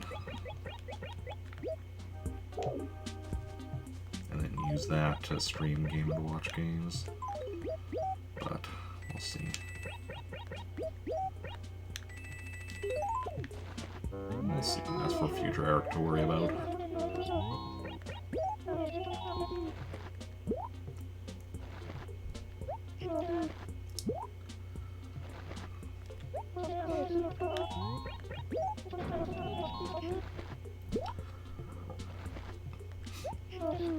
Yeah, handhelds as a general rule are the trickier ones, because consoles as a general rule, you know, they connect to a TV, right? So they have video output. So the only thing you really have to worry about is making sure you have the, you know, the cables are compatible, and if not, you have a, you know, adapter of some kind. It's relatively simple. And then also if there's like kind of like protection, like PS3 having HDCP protection, which you have to deal with, but overall it's not too bad. With handhelds, the majority of them don't have video outputs because they just have a built-in screen, so they don't need video output. Some still do. I think there's versions of either the PSP or the PS Vita. One of them has versions that have video output. I think it's PSP because I have a PSP, but I have a PSP, but I don't have a PSP with video output. But I think there are ones that do, which is why I need to do that. But like, I don't like. Yeah. And I mean, obviously, with older stuff, there might also be like, because I know, like, while the Sega Game Gear doesn't have a video output, there is basically a new version of the Game Gear made by somebody that, you know, does have video output. Or like, yeah, 3DS, you know, doing the whole modding in with a capture card, which is a whole industry unto itself. And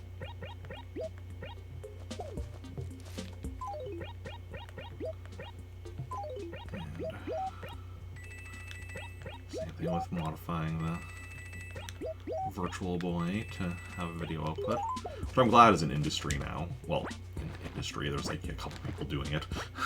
I say with the 3DS, but yeah. Because I mean, I know a couple years ago when I looked into Virtual Boy, like, there's somebody who was making like, the thing you would put into the Virtual Boy to give it video output, but you still need to actually modify the Virtual Boy yourself. Whereas nowadays, there's a few people you can either send a Virtual Boy into to get it modified, or you can just buy a Virtual Boy that's been, you know, that's been modded, which is probably what I would do. With 3DS, I bought a 3DS and then sent it to them, specifically because the one I bought from, which is Delfino Customs, which I've heard good things about, and I'll soon have my own. Once I get mine in, I'll know firsthand how it is. But the ones, because you can buy just a 3DS with capture cards directly from them, or you can send a 3DS into them. But the ones they just have themselves are Japanese systems. They soft mod them so they'll be region free, so they'll play games region free. But I think, and I could be wrong about this, but if you do a system I think system transfers you still need to do North American system to North American system. Like don't think I could, even with that soft mod, I'm not sure if I could do a system transfer from my current new 3DS, a North American one, to a Japanese one. I could be wrong about that, but I don't think I could. And because I have literally hundreds of digital games on my 3DS, and that are amongst the stuff I want to stream, I'm going to be doing a system transfer as soon as this comes in. So I wanted to make sure to get a North American system.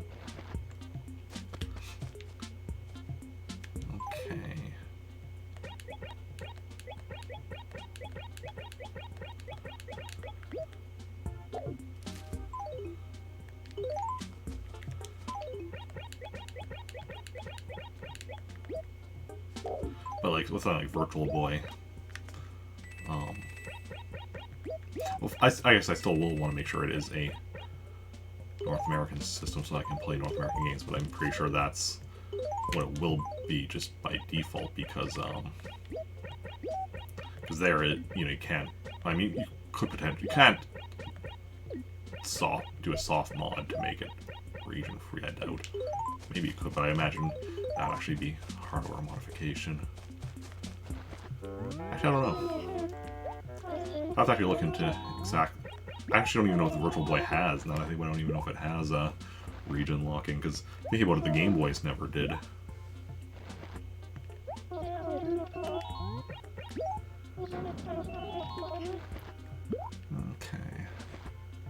If it doesn't have regional locking, it doesn't really matter.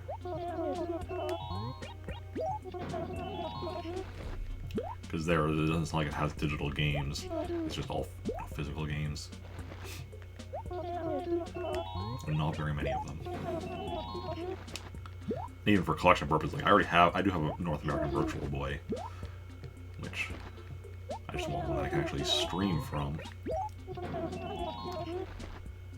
And I'd feel better just buying one with one installer rather than sending mine in, and because then it's just like, okay, there's that extra level of me mailing in the system where, things could go wrong.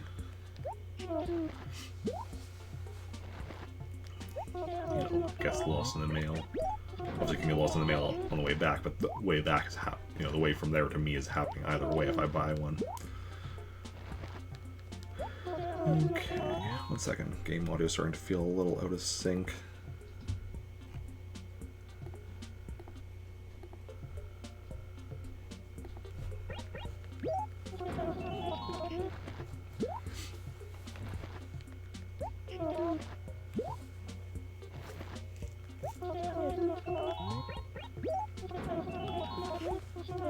Bag is full.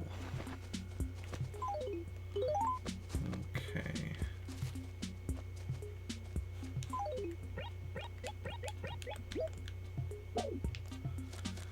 Then we start back up at the top. We'll have to draw these individually to get them to line up the way I want them to.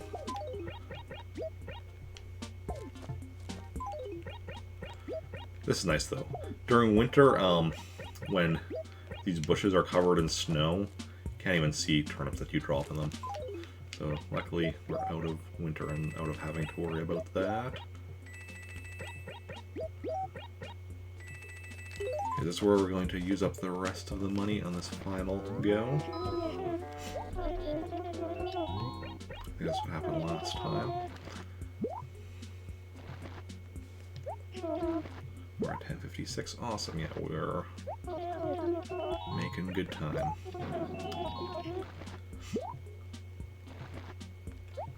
So spent just over, a little over 40, well, we haven't quite spent 40 minutes yet, but right now we spent almost 40 minutes. Once we're done this, we'll spend just over 40 minutes buying these 2 sets, and then we have another hour to go, so. Yeah, my time estimates worked out pretty nicely. Pretty accurately. Okay.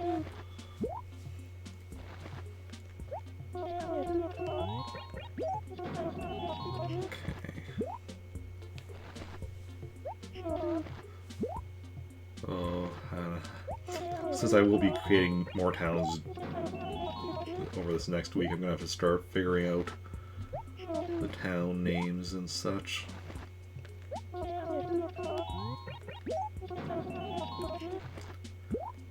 Okay.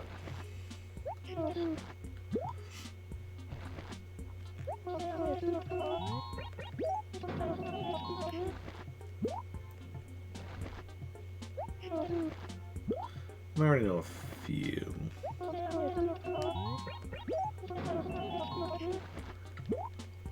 As long as I know more character names than town names, I need to then it's like, okay, I'm gonna do this set of 4 characters for this town. Now what would make sense to call the town they're gonna be in? And that's just something I have to figure out.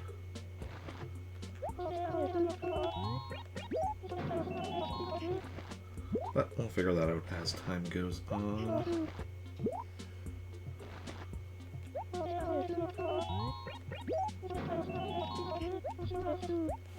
Egg is full, but is that also... Oh no, we're not quite out of money. We have to do one more.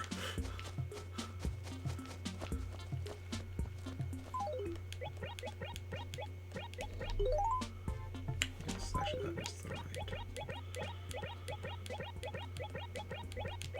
We're only selecting all, and we know they aren't all going to fit, but there we go. One more over here. Yeah, that's right, because it's when it's mostly in the wallet, one left in the inventory.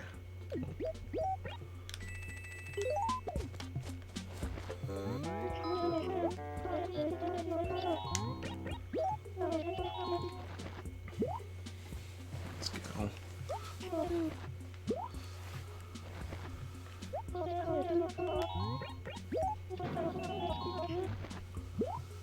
And before you know it, we will have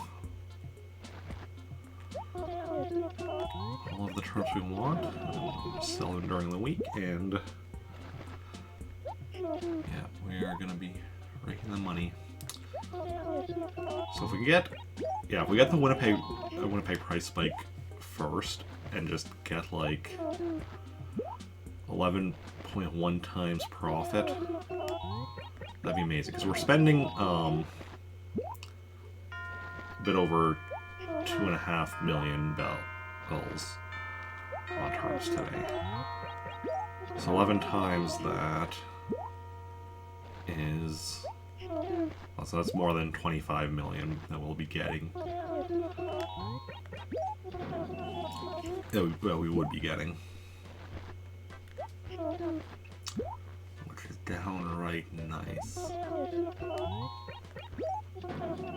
I should probably be close, because it's over 2.5 million that we're spending, and it's 11.1 times. So actually, probably around 30 million that we'd be getting,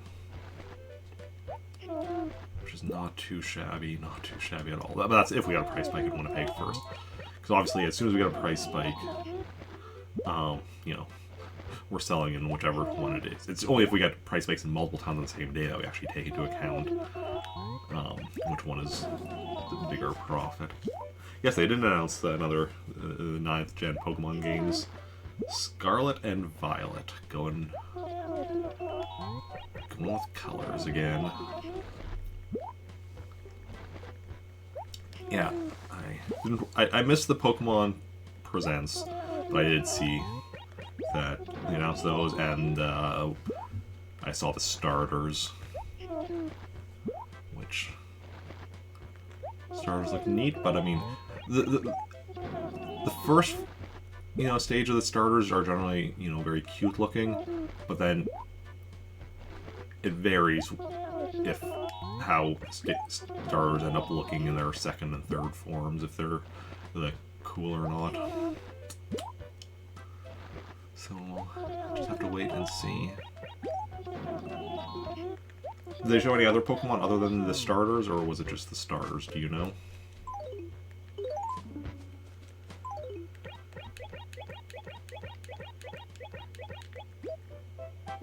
And anything else, like, what the region is, or like based on, or anything? If they said anything, if you know, but okay. This is B5.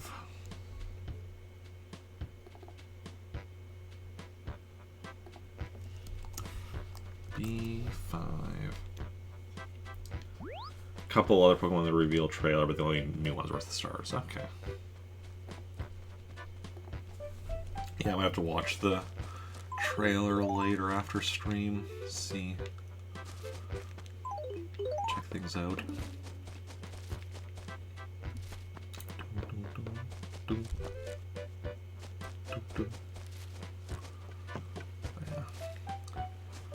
Yeah. I've seen a lot of, prior to that, and I've seen a lot of people saying they're not going to announce the next generation of Pokemon. Like, Pokemon Legends Arceus literally just came out. They're not going to announce the next gen already. But with me, I'm always like, well, it'll happen if it happens. If it doesn't, it doesn't. And it did happen.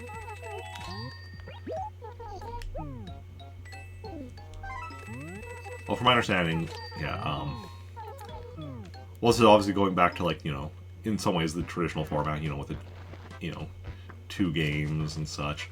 From what I heard, it does look like it is taking a lot from Arceus in, like, the more open world style as well and such, so yeah. So that's cool. Hopefully, because obviously the Pokemon series itself needs to be continually evolving, just like the Pokemon themselves. Or at least it should be. Okay.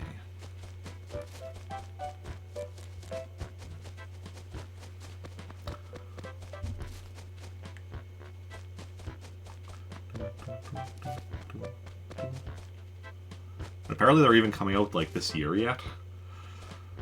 So, I guess in November most likely. Since that's when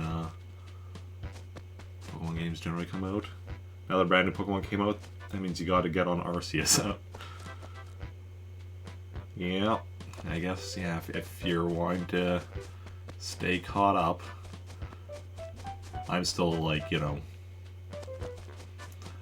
I'm not even worried about new Pokemon games at the moment. Oh, hey, thank you for the follow, Rainbow Rings. Welcome in. How's it going? How are you doing? Yeah, I'm for myself not even, like, worried about at the moment getting caught up on Pokemon so much as at the moment it's just like, okay, I'm wanting to do Pokemon Generation 2 games. It says late 2022. Yeah, so November is probably what it'll be. Yeah, my goal for this year is to play through the Gen 2 games. In which case, I'll be going in the order. First Gold, then Pokemon Stadium 2, then Pokemon Silver, and then Pokemon Crystal. if I manage to succeed at this year, then next year I'll worry about the Gen 3 games. And keep going through generation by generation until eventually, hopefully I am eventually caught up, but it won't be anytime soon. Hello. I do like that Pokemon thinks that the reveal, or YouTube thinks that the reveal trailer is Pokemon Sword and Shield. Oh yeah.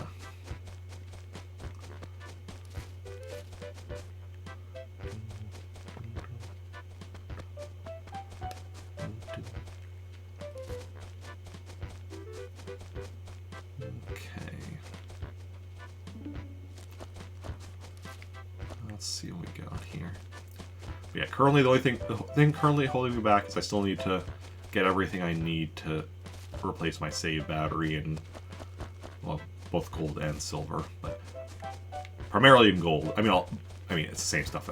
As long as I'm buying like a set of batteries as well, I'll get everything at once for both of them. But then play through gold, and then after that, I'll have to get Pokemon Stadium 2.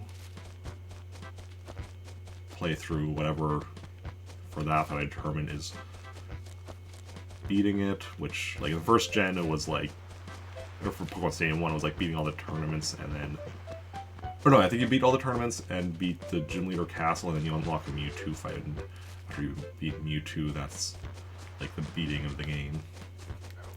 Then I'll go to Silver, go through that game, I'm the champion, and then Crystal. That'll be Gen 2, and then Gen 3, of course, has more games. But, yeah. And one day in the far, far future, I just may be caught up on the Pokemon series. Around, like, you know, Gen 20 or something, I'll be caught up. Okay.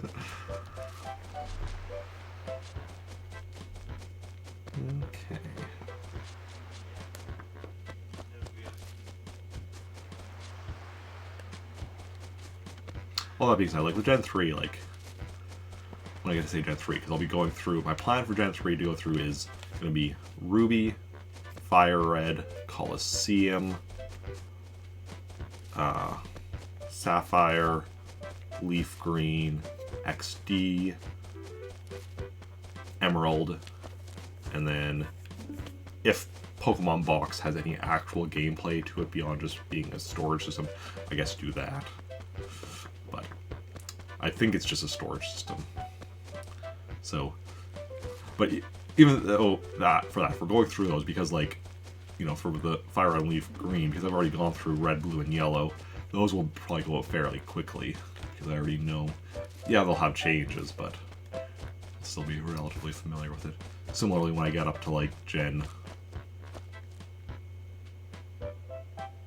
7,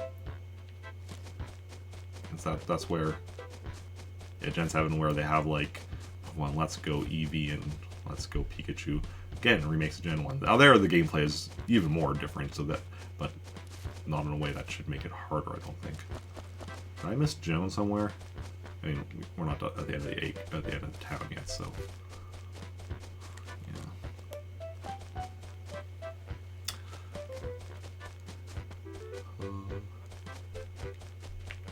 So many Pokemon games, so little time.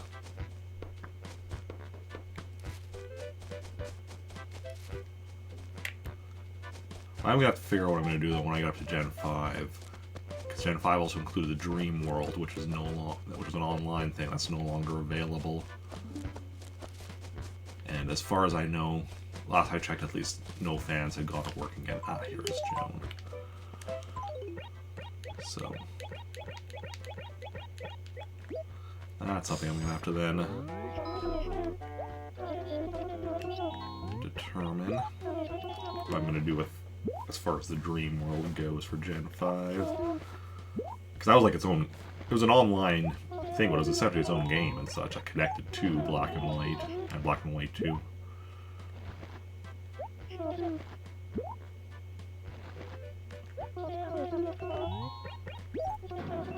Okay. What are we at? 11:10? Okay. So by the end of this, we'll probably be close to 11:30. Because it took longer to find Joan this time, but I think we'll still be good. Yeah, we really lucked out that, I guess, our first few times with Joan today, in that we found her relatively quickly. Here it took us... The ironic thing is, you know, we're just, like, a little south of the post office where we go to grab our money, but then, because we run back to our own house and start our search for her from there, just because that's where, like, my brain is naturally attuned to starting, like, a full sweep of the town from.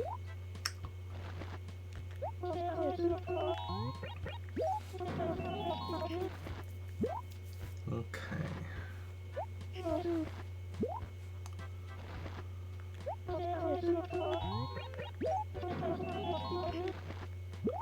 Let's go.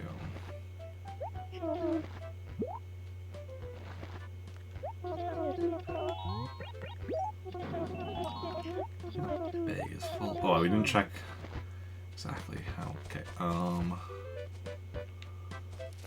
Top of the acre.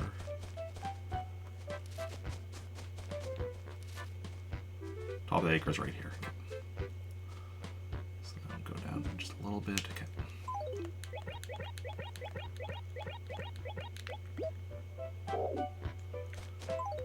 And can we easily see where the bottom of the acre is? Okay, right along here. Just below the trees. Okay. Gotcha, where did I leave my money? Here we go.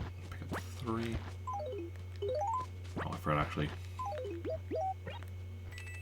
Put some more of it in my wallet. There we go.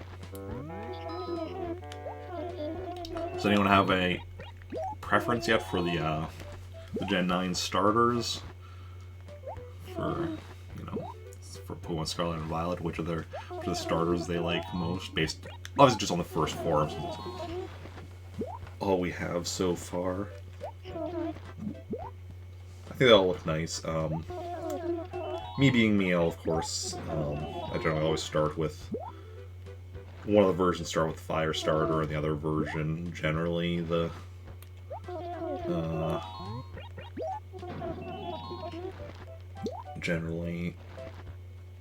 Water Starter.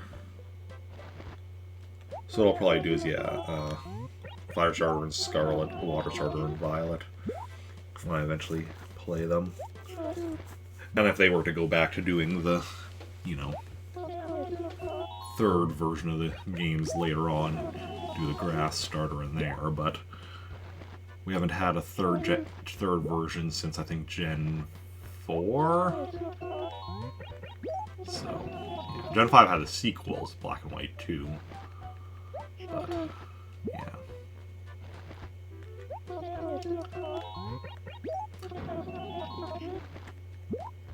So for Gen 5, what I did was, like, you know, Black, Fire Starter, White, Water Starter, Black and White 2, and one of them I also did the Fire Starter, and the other, because I had double on something, and the other one I did the Grass Starter, so I still at least had all of them. Also for the Gen 1 remakes and Gen 3, and there I did Grass Starter instead of Water Starter because for Leaf Green, I'm just like, it's Leaf Green, I'm gonna do the Grass Starter for this. Like, yeah.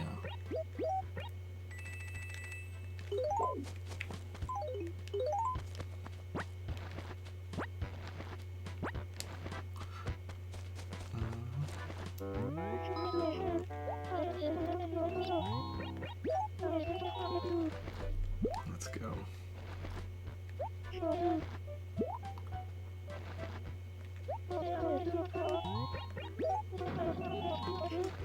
I mean, the reason I generally do, yeah. Well, I mean, Fire Starters are generally my favorites, but also the reason I got into this habit was because, like, you know, Gen 1 was, you know, red and blue, so it's like Fire Starter and red, Water Starter and blue, that just makes sense. And it just kind of, that's the trend then. Also, you have some games like, say, Yellow, where you get Pikachu, you just start with Pikachu, that's not an option, right?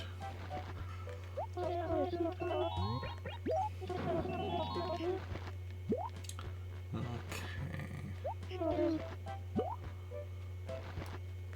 So like with Let's Go games, you start with Pikachu or Eevee depending on, you know, which game you get. Which version you get.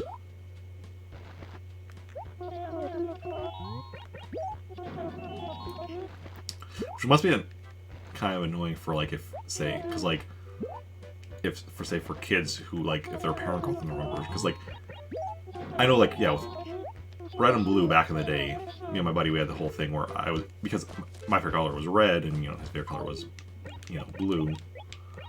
He was going to get the blue version, I was going to get the red version and such. But then his mom bought the game for him and she just got him the red version, so then I had to get blue to, you know, so we had both versions. Eventually we traded the versions so that we did have the colors we wanted, but yeah. But like with Let's Go Pikachu and Let's Go Eevee, it's actually more annoying because there it's like, oh, if your parent got the wrong one, then you're actually starting with the different Pokemon, or it's an actual difference beyond, like, I mean, Red and Blue had, I guess, a difference, like, which Pokemon were available, but, you know, it's a bit of a difference between that and what you start with, because, you know, your starter is your starter, and that, like, you often have, like, a bit of an emotion, a bit of more of a bond with that one. This is in my experience.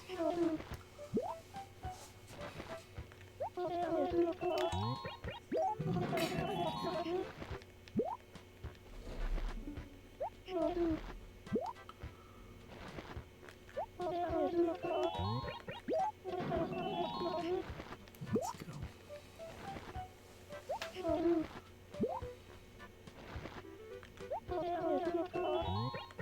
Do I want to buy more? Of course I want to buy more. I want to buy all the Hearthstone. Try to get rich here. Well, richer. Richer than my wildest... Well, not my wildest dreams. Just, I mean, I have a very specific amount of rich I'm trying to get, so... you know. I know exactly how rich I'm trying to get.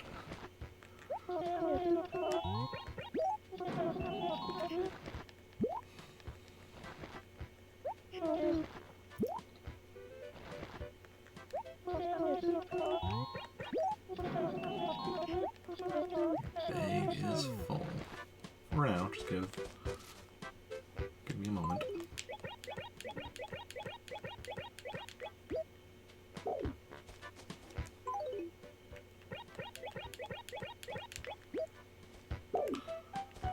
Excuse me, I want you to go over here. Thank you.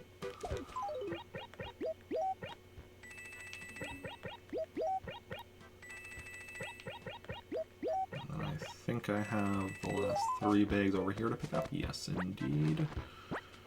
Okay. Today's asking price is $84.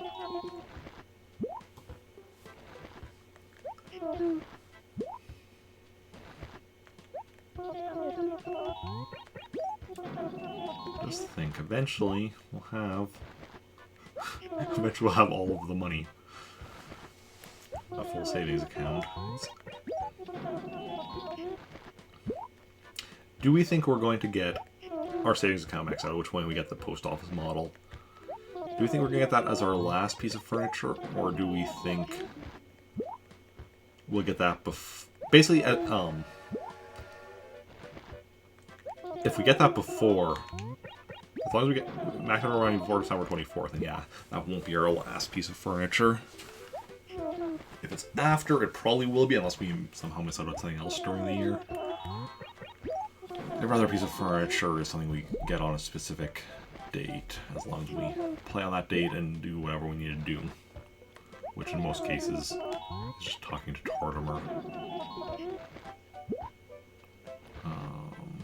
I think in all cases except for the two Jingle series furniture that we're still missing. Involves Jingle and also involves RNG, but we'll have 18 towns by then, so we have plenty of chances. Yeah.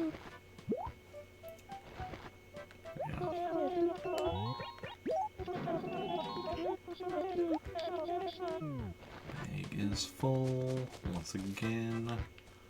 Bag is full. Call a friend.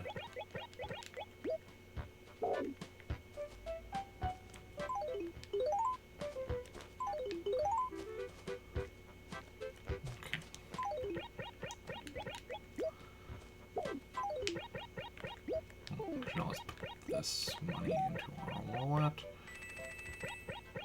Well, 2 of them, and then the other one to connect these disconnected row and column. Okay, awesome. Where'd June go now? Right up here. We're at 11:21. Yeah, making good time.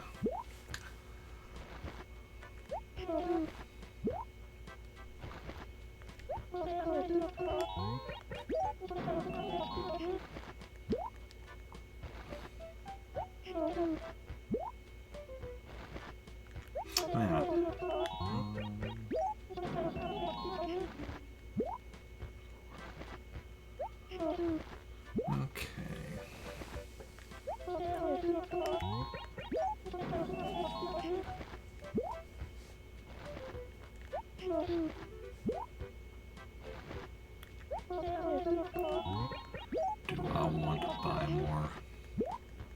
What do you think? What do you think?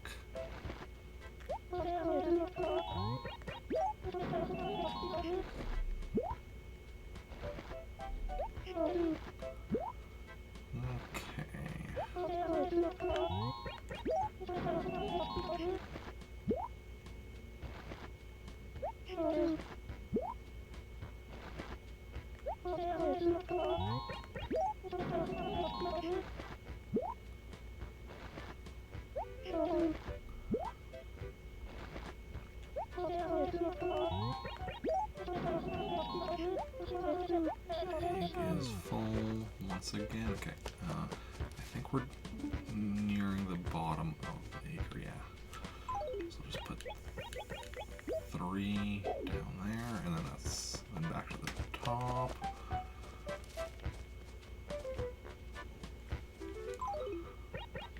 We'll put 1, 2, 3, and then 1 on either side of this tree trunk, or on this tree. Put a bit more money into our wallet, and then fill up our inventory once more, and then drop those, and then go once more, which will actually fill up our inventory and finish off our money. So 2 more times that our inventory will get filled up with turnips, but the second one will also use up, well, essentially the remainder money. We'll have a bit of change left, but not enough to buy. We'll have less than 8,400 left is the main thing. So I think it's like 1,000 something that we have left. After that. Okay.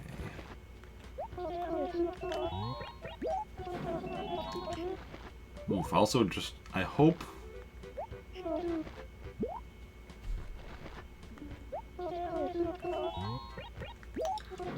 we actually don't have the price spike tomorrow. Because if we have the price spike tomorrow, we're going to be busy selling tomorrow, and then we're not going to be having time for Blaster Master tomorrow, which we are so close to beating, and I'm really hoping we beat that tomorrow, because that would be very exciting.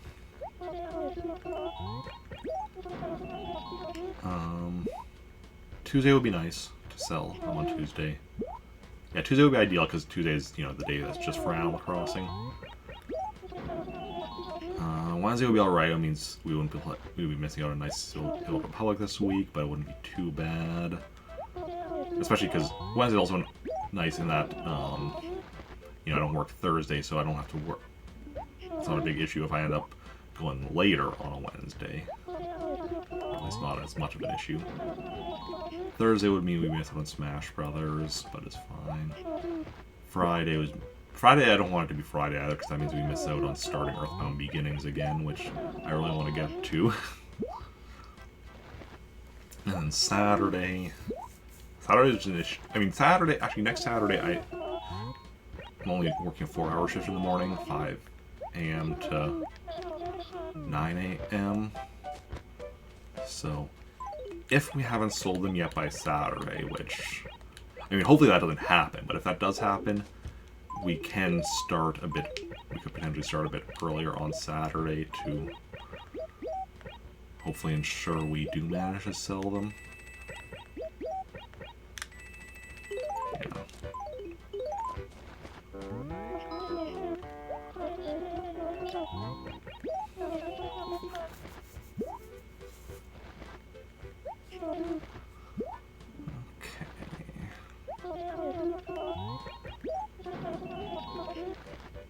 Yeah, we'll see how it goes. Obviously, you know, 6 days, you know, Monday to Saturday in which to sell them, so we just need to check it each day and see how things go. Also, during the week, the way we're going to do it, like, obviously, each day, you know, because our main house is Triforce, that's what we were playing first, but then what we'll do after our exploration Triforce is we'll check Winnipeg first, because if we get a price spike there, we already know we're selling there. Then we'll check Meltork 4 next, and then Triforce last. Because it's just like, if we know we got a price spike in Winnipeg, it doesn't matter if we get a trice spike or Meltork 4 or Triforce, because their price spikes won't be, you know, as much anyway.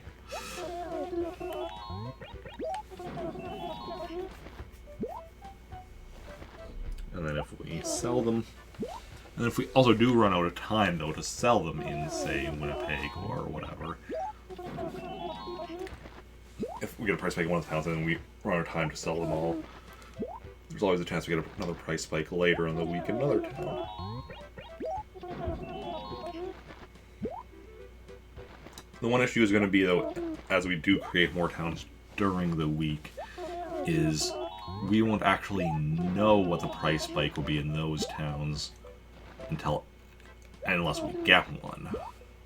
Because here we can just be like, okay, we know this is what Joan was selling for, so we know what the price spike is.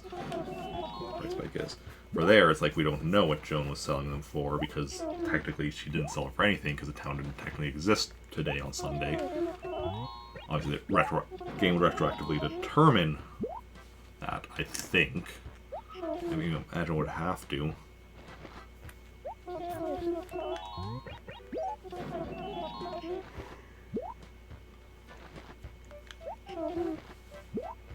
Because we already know that as once you create a town, like, you could, even though you weren't able to buy turnips on Sunday because it didn't exist yet, then you can already sell turnips in the town if you bring them from another town. You know, there is a price on them. Oh, also, I'm just realizing, if we do get a price spike in Winnipeg and end up selling our turnips there, that is a large chunk of change flowing through Winnipeg, and that means we're almost guaranteed to get at least one upgrade on Nooks there, like, right afterwards. Okay.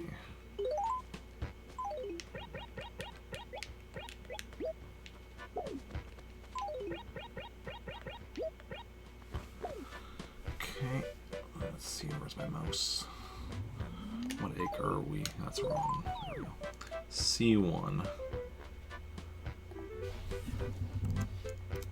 So far, all different letters, all different numbers for the acres. Oh, there's 2 spaces there, no space there, that's why it looked weird. Also, well, we have this open. Game audio is just feeling off still, or again. Okay, so that's 3 sets done. Half an hour left, 2 sets more we want to do. Yeah, should work out just fine. It'll be a bit close, but shouldn't have an issue.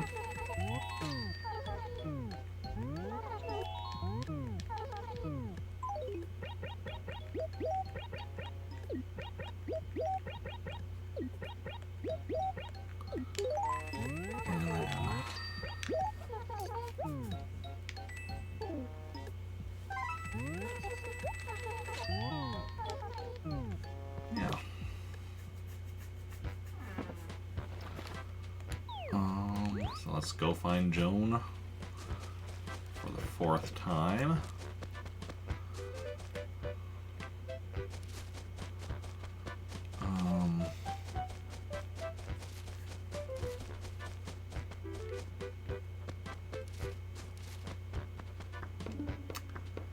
And she... Yeah, and let's see where she is. Honestly, I wouldn't mind her showing up in one of the acres we already found her in. Because those were decent acres. Plenty of room to put turnips.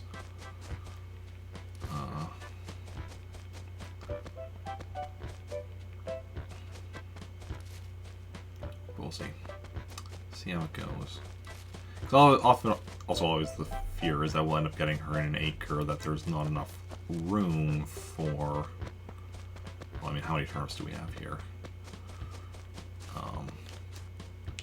1, 2, 3, 4, 5, 6, 8, 9, 10, 11, 15, 16 times 3. Well, 16 times. 15 times 3, 45. Then 1, 2, 7, 8, 245. 77? No, 87. Yeah, 87 stacks of turnips. Or packs of turnips, that's what I generally call them.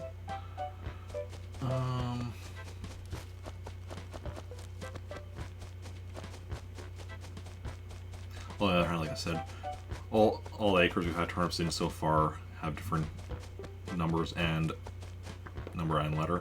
So it'd be nice if we got, like, you know, continue that trend, got like an E and an A, or an EA or F. Two different ones, and then they got numbers like 2 and 3. Okay.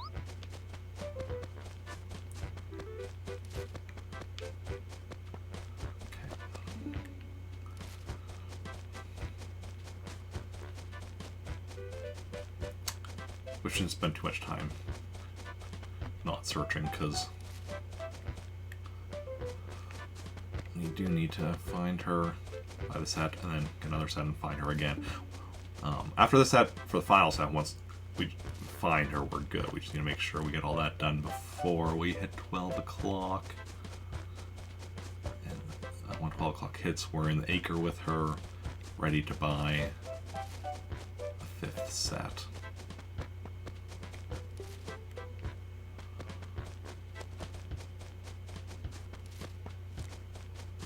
Also, anytime if, like, you know, you're watching and you see that I missed, like, I ran past Joan, like, especially if, like, she was right at the edge or whatever of the screen, I didn't see her, feel free to chime in. Really, anytime I miss something in a game, that's something, like, I know some streamers don't want that kind of stuff mentioned. I am perfectly okay with it, because if I miss something, like, I would like I pointed out. Obviously, still, like, you know, be polite about it, like, preferably, like, don't be like, you know, I don't know, just, well, even, actually, not even so much, not even so much be polite about it, just, like, just say, oh, hey, did you see that, or whatever, rather than, like, go do this, right? Like, I guess the thing is, telling me stuff is awesome. Don't tell me how to do stuff. Or no, not don't know. Telling me how to do something is fine. Telling me to do something is what kind of can be annoying. Like being like, hey, you missed this, or hey, it'll be easier if you did this. That's always nice. Just saying, hey, do this. It's like, well, why should I do this? What's the advantage? Disadvantage? What's the disadvantage of not? What does this accomplish?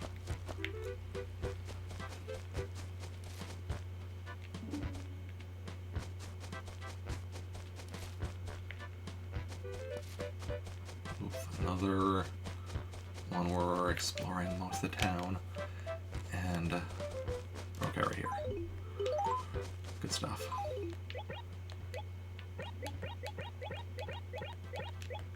Bit of an awkward acre, but not.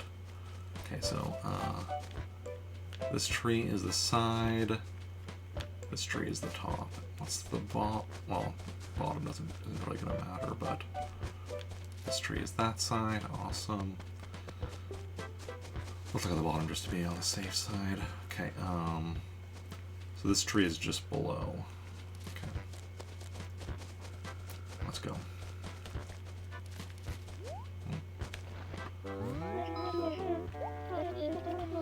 And we're at 11:36.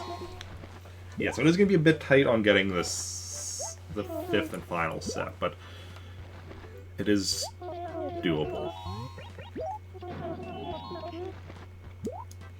It's really just going to depend on how long it takes us to find her when we get. That's going to be the big thing. So if she's in the first chunk of town, we search, easy peasy. If she's in the last chunk, then we might miss her for that 5th set. But, I mean, if nothing else, we're getting 4 sets. Like, it's been a while since we even got 4 sets of turnips when we're doing the turnip market on Sunday, so either way, this is already, you know, better than, you know, has been for a while. This is definitely also why I do need to start, not only starting on time, because we're only 15 minutes late today, but like actually starting earlier. Like,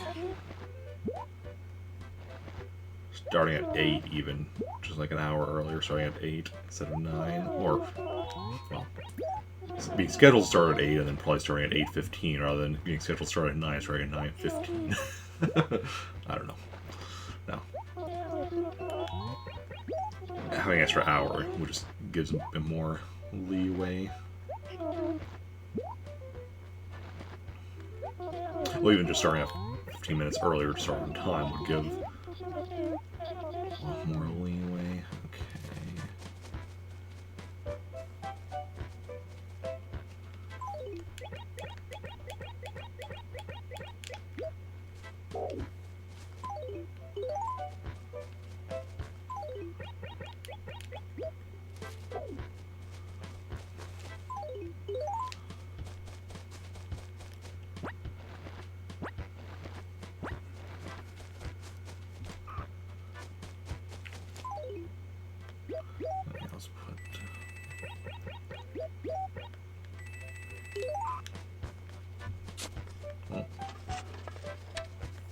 Not facing towards her. Eric, you gotta not make silly mistakes now just because you're getting a bit tight on the time. You'll either make it or you won't, and, you know, if you're worrying about it, you're more likely to make little mistakes that'll add to the time. And you're just more likely to not make it. So just be calm, be cool, be collected, be Canadian, be clever, be creative. Be courageous. Be... I'm just listing adjectives sort of letter C at this point.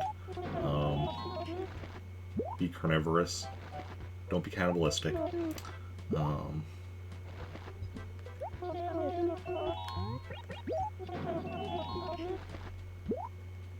Okay.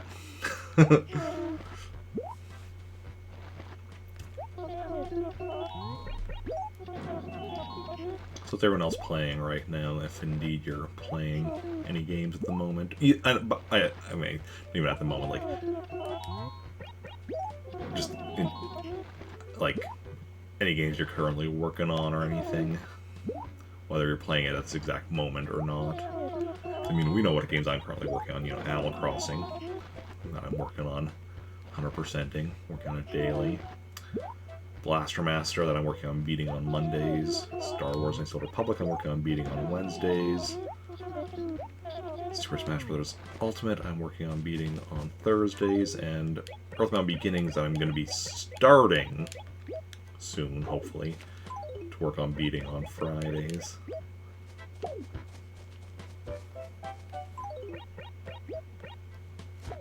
Plus, occasionally we have other games that I'm working on 100%ing for like Sub Request Sunday. Like tonight we'll be playing some. This evening we'll be playing some Luigi's Mansion. Working on the what is it called, the Hidden Mansion, Secret Mansion. You know what? I think that unlocks after you beat the regular mansion.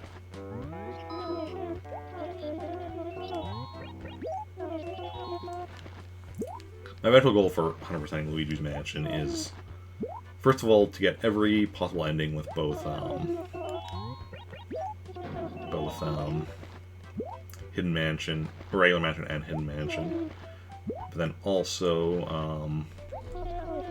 in both of them, getting a perfect run, which is like the max amount of money, and a minimal run, which is like the minimum amount of money, which is AK.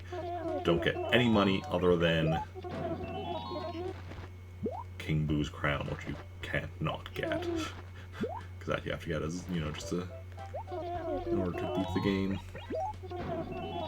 Obviously, the worst ending and the minimal run can, of course, be the same run. Similarly, the best ending and the perfect run can be the same run, although that probably won't be the case. I mean, I'll definitely get the best ending when I get the perfect run, but I'll probably get the best ending sooner than getting the perfect run, just because I'll probably miss out on something the first time I get it.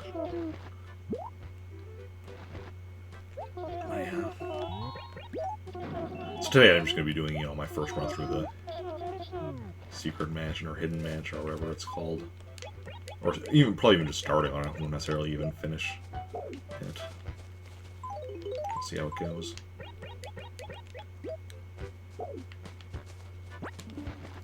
Can we drop off this one here? We can, okay.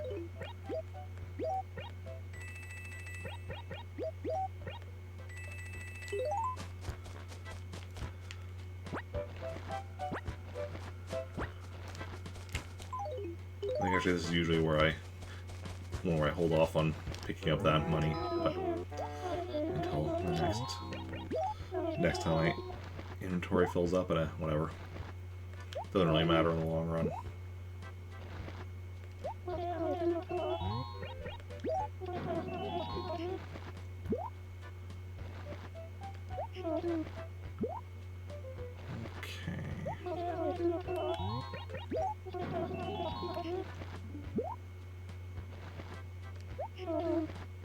Just means my, you know, inventory will fill up a bit faster this time.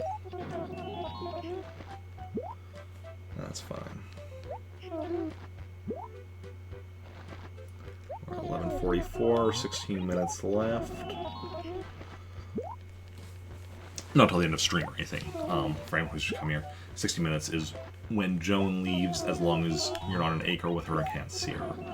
So we have 60 minutes to, or yes, within the next 60 minutes we need to finish spending all the money I currently have on me, return us here, go get another full inventory's worth of money, and find her again. Once we found her again, then we should have to stay in the acre with her, that's all. Good. But yeah. Can we not drop one here? Let's just try once more. No. Okay. Then we will...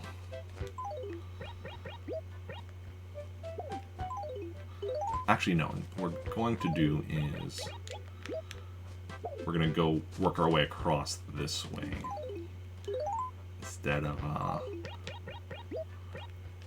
we'll do the top section first, and then we'll worry about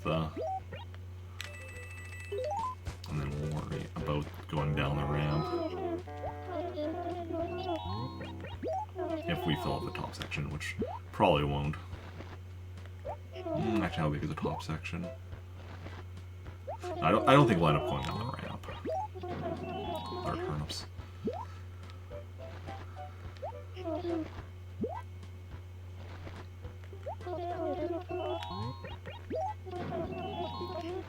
Okay.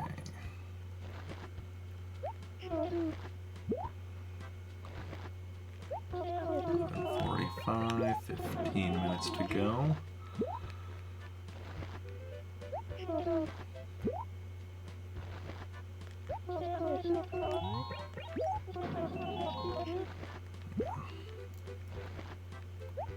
always tricky, because, like... Yeah,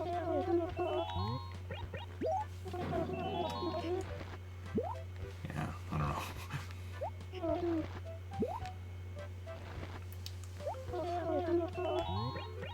Can you imagine if they had a speedrun category that was like 100% without using codes other than the stuff you have to use codes for?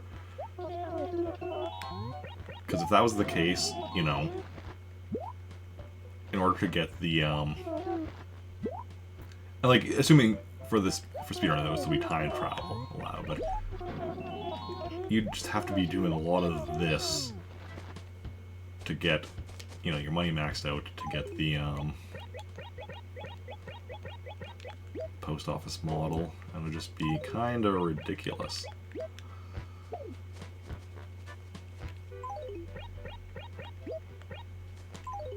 Okay, now where we grab this money out here.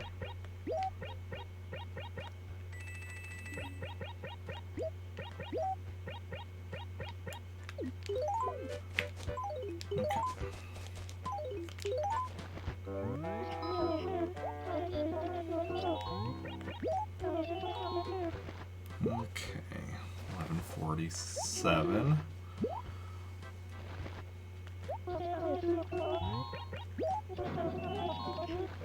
Yeah, time is definitely going to be tight on getting a 5th set, but I think it is doable.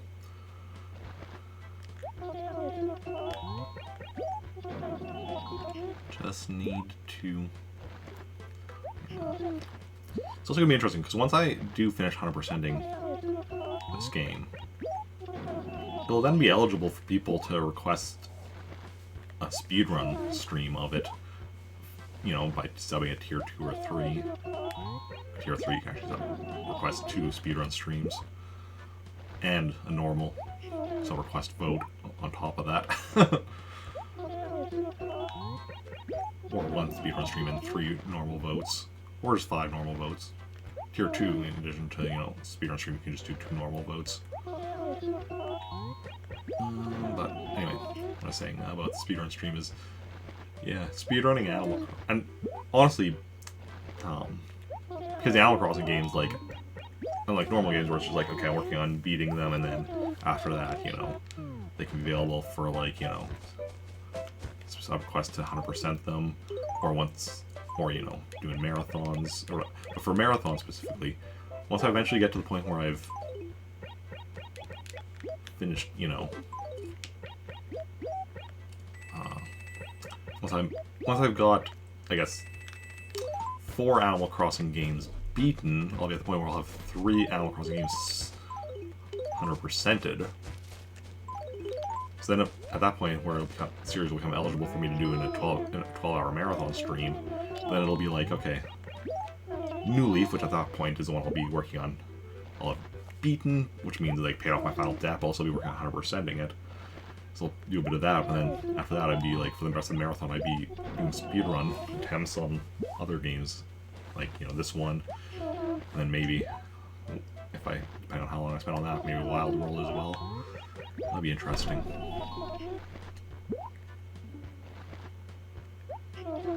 Now, when I've actually finished 100%ing this, and then for speedruns, the first speedrun I would do would just be like, you know, the paying off your debt speedrun or whatever, probably. I'd probably go through all the faster categories before I'd get up to, you know, even trying the 100% speedrun, which isn't, you know, which is still not quite as intensive as my 100% thing here is. Because my 100% thing is not something that would be done as a speedrun.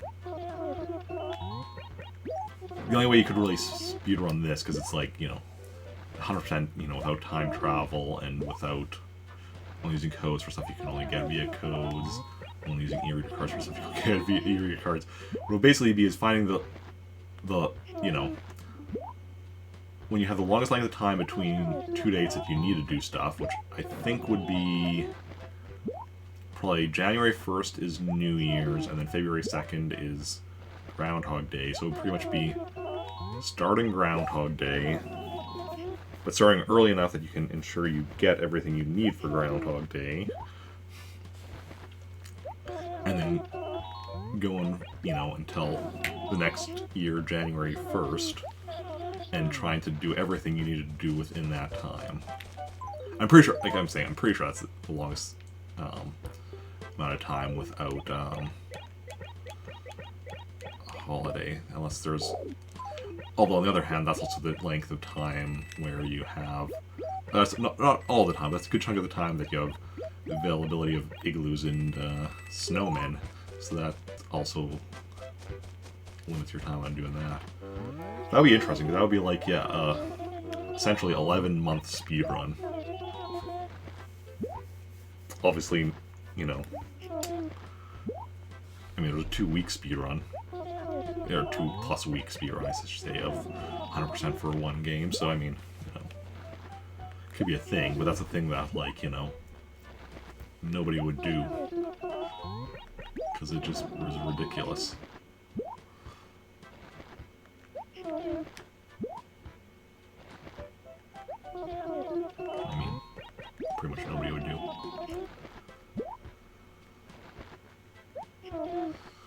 Especially if you include like the NES games, 100%ing them and just working that in there. And the fact that, you know, the stuff with the Islanders and the fact that you need, you know, all these different towns. Yeah. Nobody in their right mind would do this. So I might do it one day. No.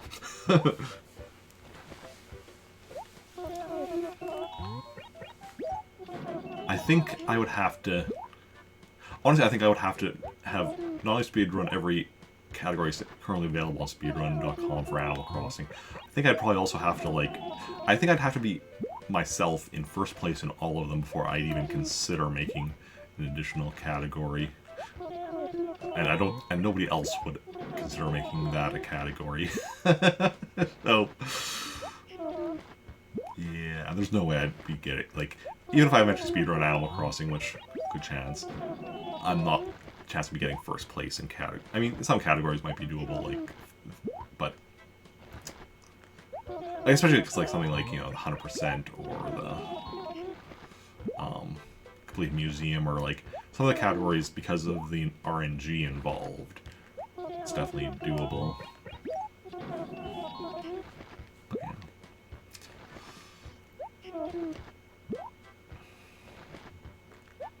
I don't even know how much RNG is involved in 100% speedrun for Animal Crossing, because I know a lot of it is just entering codes, and that's not RNG.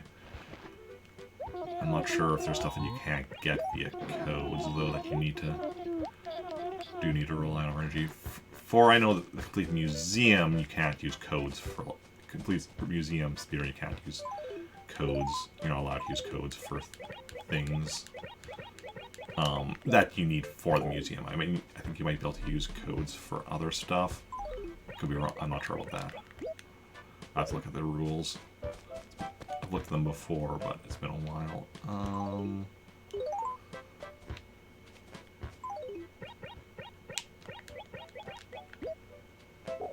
Okay, we could drop one here.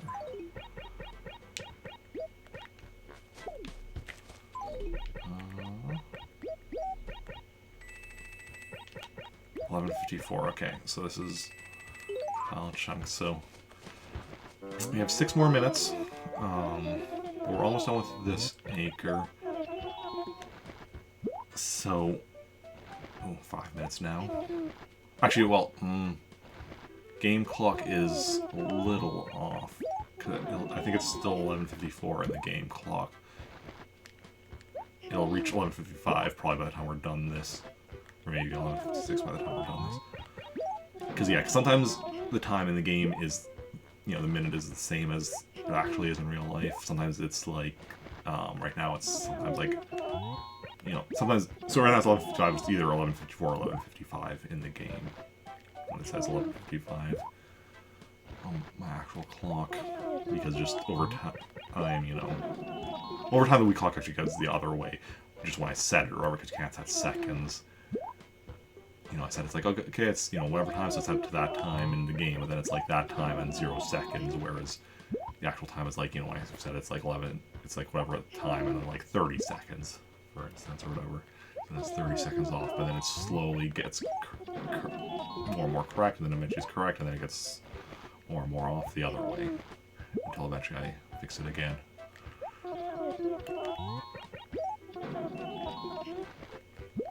Oh, I'm 56 now. We have about 4 minutes.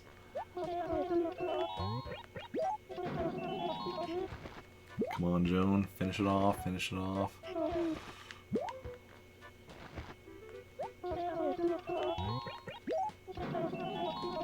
Okay. A lot of money. Awesome.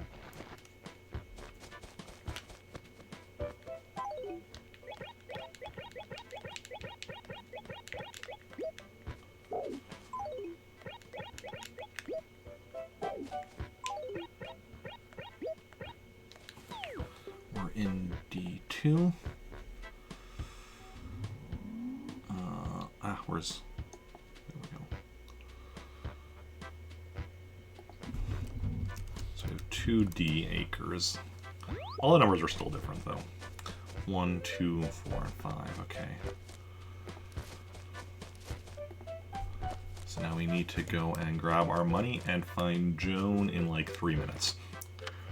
So it's gonna kind of... could go either way on if we succeed or not. No other way.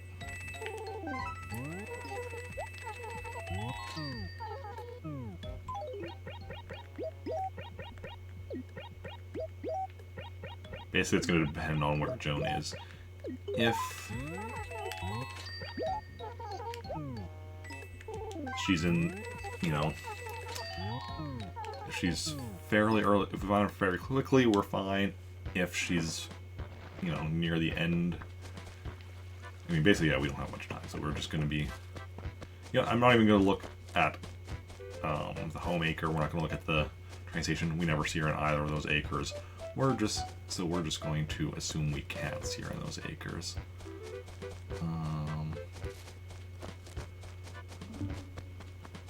You're not Joan, you're Lulu.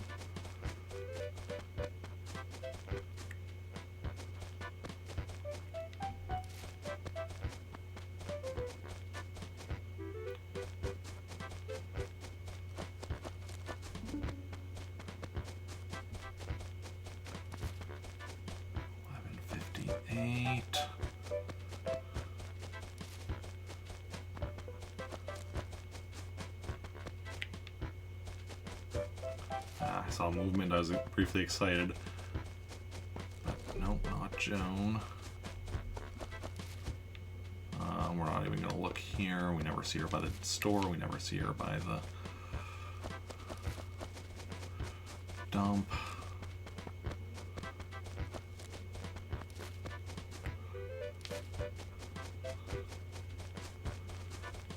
Found her. Awesome.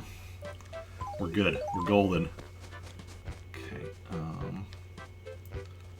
So this is the edge here. Okay. That tree's the edge there. What's the edge up here? Right above this tree. Oh, awesome. Actually, we can even see because we can see where our turnips are there. And then the edge of that side is fine. Okay. So we just need to make sure we don't leave the acre because... Yeah, right now, as soon as we leave the acre, unless we can see her. If she's on the edge, so we can still see her when we leave the acre, and she's still here. But as soon as we leave the acre and can't see her, she disappears. So. But we have reached, but yeah, no, we definitely lucked out. Also, now that we found her, we're not in a rush. So.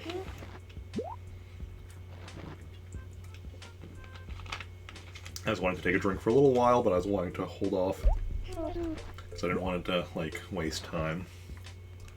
I'm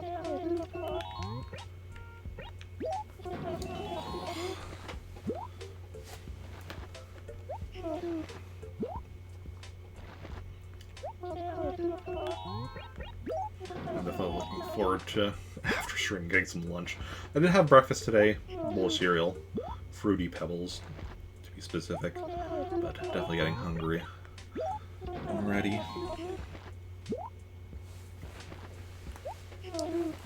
Okay.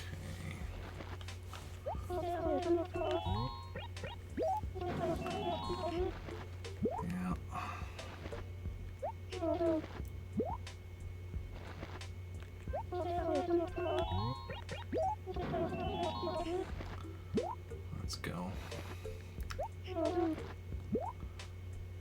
Also, yes, the charts up top not only are an easy way of seeing, okay, where's the top of this acre, but it's also an easy way of being like, okay, where's the left edge of this acre? Because, you know, if the left edge, you know, is in line with the left edge of that acre.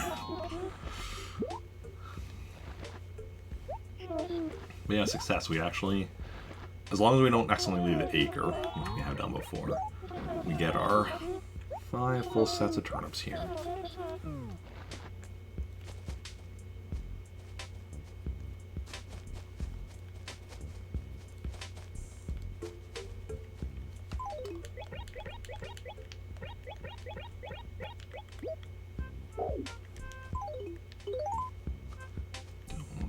There we go. Don't accidentally leave the acre though when you're going.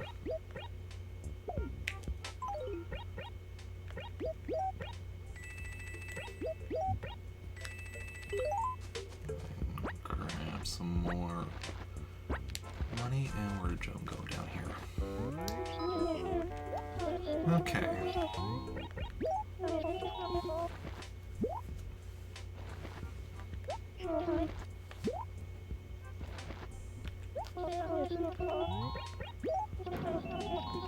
Yeah, today's a good, solid Animal Crossing Sunday morning Animal Crossing stream. Buying them turnips, making, and then during the week making them bells.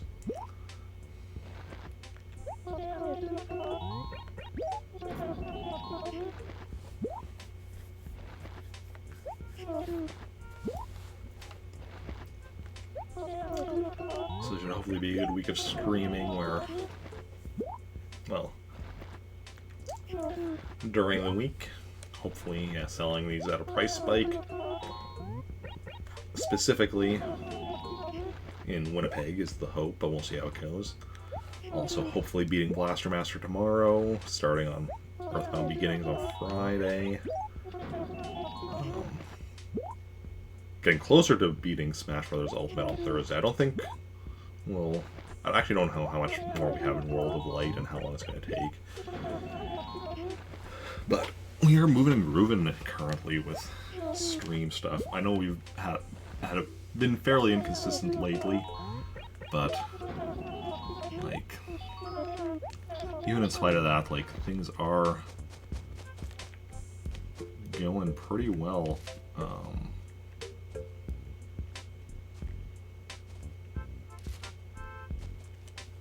When we do manage to stream and such. And if we can get back to more consistently doing so. Don't step too far. Oh. Put it over here. There we go.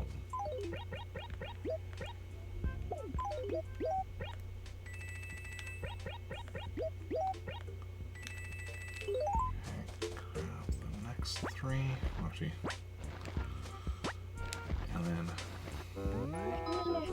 and with getting the 3 capture cards soon, like, we are moving, we are grooving. Oh right, and we're almost at the end of the month, and thanks to my birthday earlier this month and making a bit more money from streaming than I normally do, I actually have enough that I'll be getting a paycheck from Twitch midway through March, which is nice. Bit of extra cash there, always helpful. And that'll be,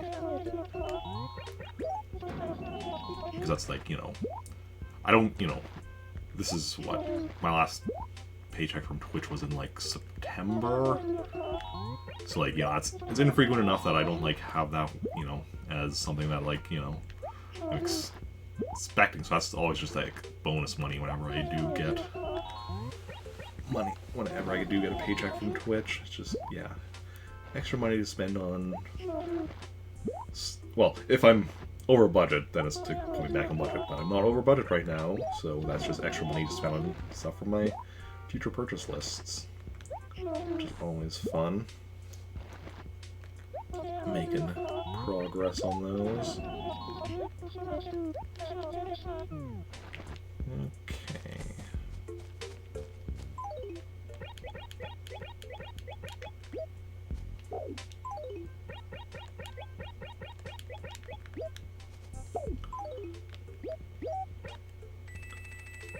Okay, now this is the one where you don't pick up that money quite yet. Okay.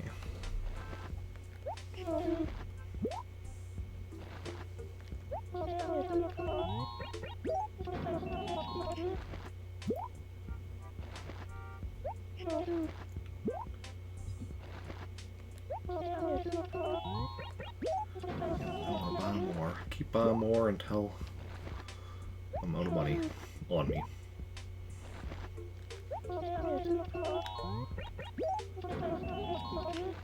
Ooh, I'm getting so many notifications about people going live. Definitely got some good options for who we're gonna raid after stream,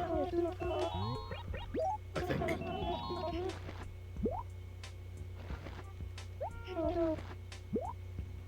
Unless like everyone ends up doing a really people that just got notifications for the last few minutes, unless they're doing a really short stream, we'll still be live. Some people I got notifications for earlier might not be, but I know we've only been live for like almost 3 hours, so most people that I got a notification for that they went live after me will probably still be streaming when we're done in I don't want to say a few minutes. I mean, so we need to finish turnips, check a few other things, probably do a round of balloon fight. Yeah, probably do a round of balloon fight. And then see where we're at.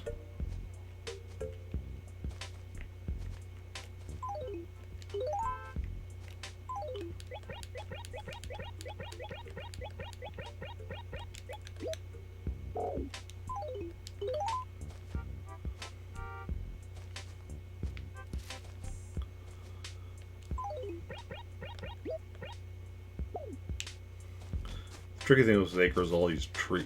This is a tricky thing in general with buying turnips in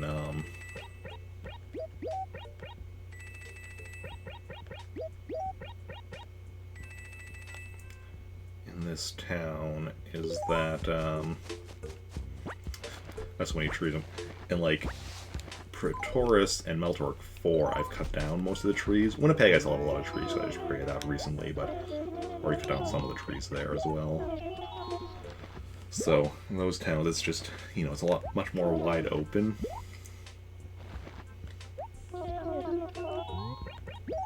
Okay.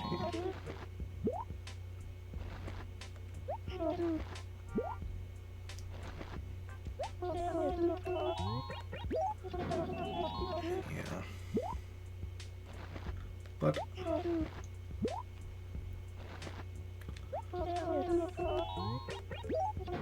it's fine.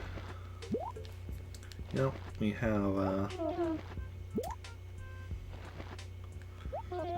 what? I don't know where I was going with that. Talking. What is talking? I mean, you can definitely tell when I'm. I don't even want to say at nearing the end of a stream because, like, obviously it depends on what I'm doing. Like, I've been, you know, just buying turnips for like nearly 2 hours at this point, or over 2. Wait, nearly 2 hours, I think. 'Cause I think we started around 10:20 on the buying of the turnips. Which means we started buying turnips about an hour into stream. Does that make sense? I don't know. Been buying turnips for a while, regardless. And, like, it does become tricky to be like, okay, what do I talk about next? Because that's the thing. Sometimes with games, like, you're just talking about what you're doing, but you're just doing the same thing over and over. It becomes a bit more tricky as far as that goes.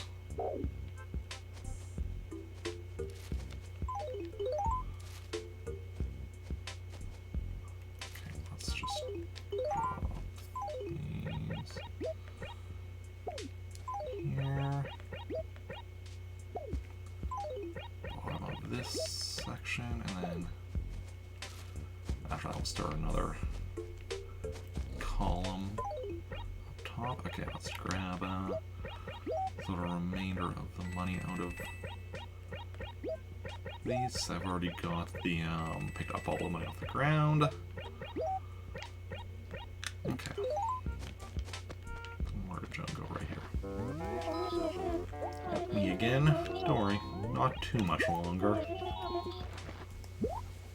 Almost out of the money I have on me, and once I leave the acre, it'll be gone, so I won't be able to get more money to spend on you.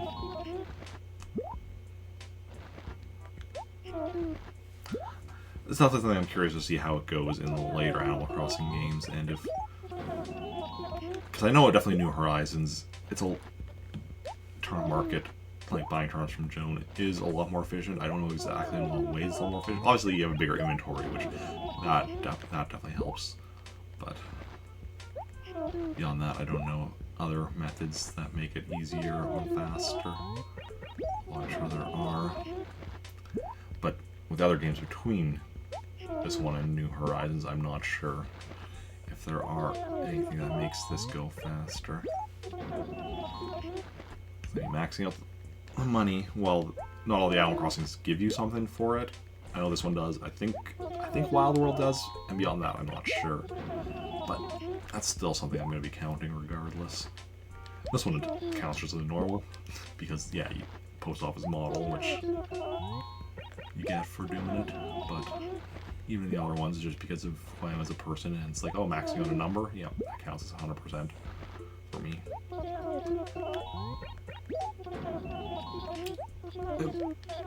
Maxing out a number when it's possible.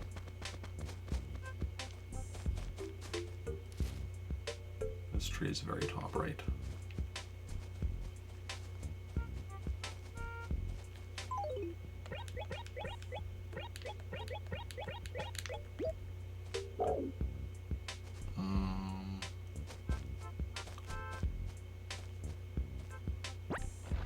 Put this one over here, actually, but otherwise that's good.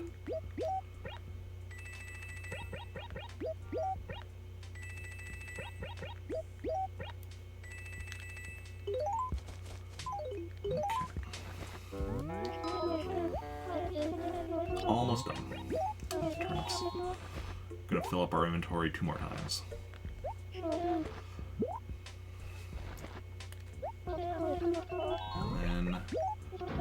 then we'll have bought all of our turnips for today, for this week. And it's just a matter of selling them during the week. But yeah, we're definitely gonna have to, once we have more towns, definitely gonna have to be starting earlier on Sundays in order to even, because just the extra time it's gonna take to check turnip prices in all the towns. It's going to require extra time, regardless of whether or not we actually want to be buying more turnips, just to buy our current number of turnips. Because, just checking the 4 towns, because we started 15 minutes late, and just checking the 4 towns, and then we just barely had enough time to buy as many turnips as we wanted today. And honestly, it was partially down to RNG. If Joan here hadn't been in this acre for this time, if she had been like over on the other side of town, we probably would have run out of time just on searching for her. So that's something to keep in mind.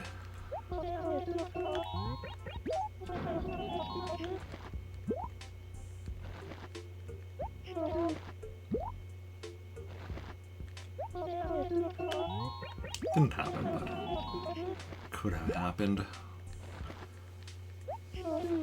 So, if we maybe add, as of right now, if we maybe start an hour earlier, so 8 a.m. So how long does it take to check each town? I mean, that also depends on RNG and how long it takes us to find Joan.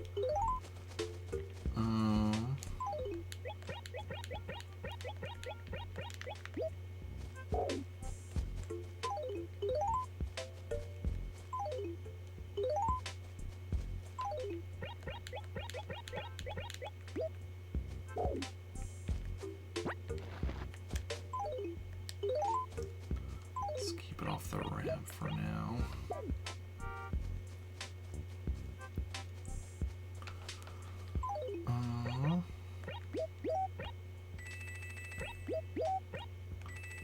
I mean, keep it off the ramp at all because I guess we're gonna be, so they're gonna be our final time that we fill up our inventory. So yeah, we're in no risk now of not, because now we don't even need to leave this dialogue. By the time we leave this dialogue, unless we leave it accidentally,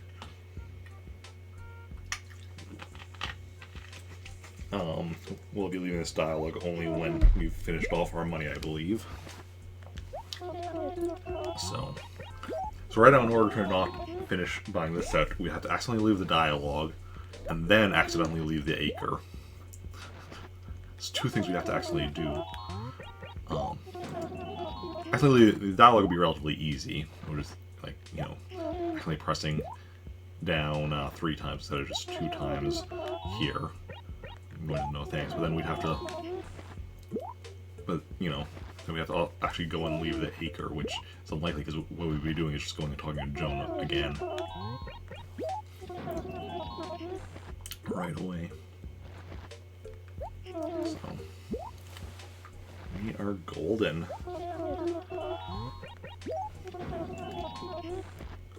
We're golden on our turnips.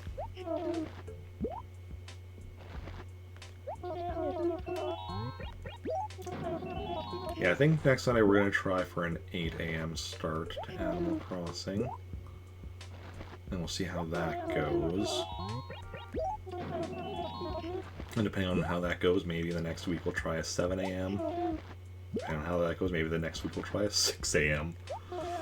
No point in going earlier on the 6 a.m. because Joan only shows up at 6 a.m. Although, you know, starting before 6 a.m. will give you time to do... Well, no, because there's not much point in... Because we need to do a full sweep to find Joan anyway, so might as well do the full sweep looking for Joan at the same time as we're just doing our regular... our initial exploration of town. I mean, yeah, full sweep when you're... Yeah, exploration takes extra time beyond just, you know, searching for Joan in a full sweep, but not so much that it's a big deal. Okay.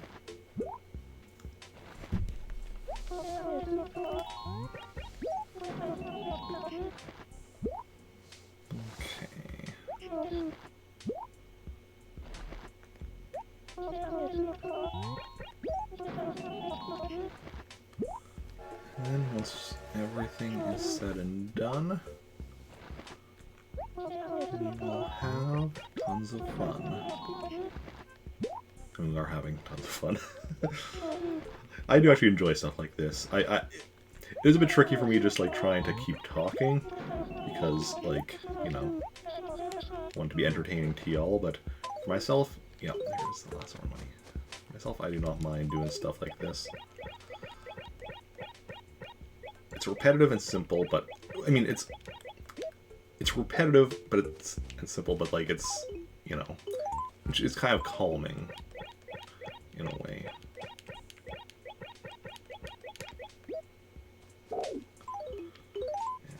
final 2. There we go. And we are in C5. So this has both a letter and number in common with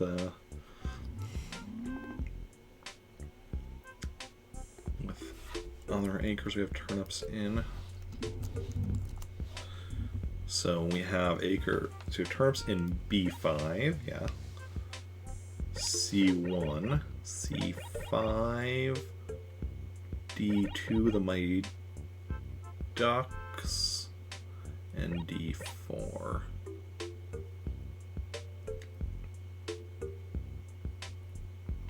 Kind of wish we actually had turnips in D3 instead of B5, because then it would be like a smile.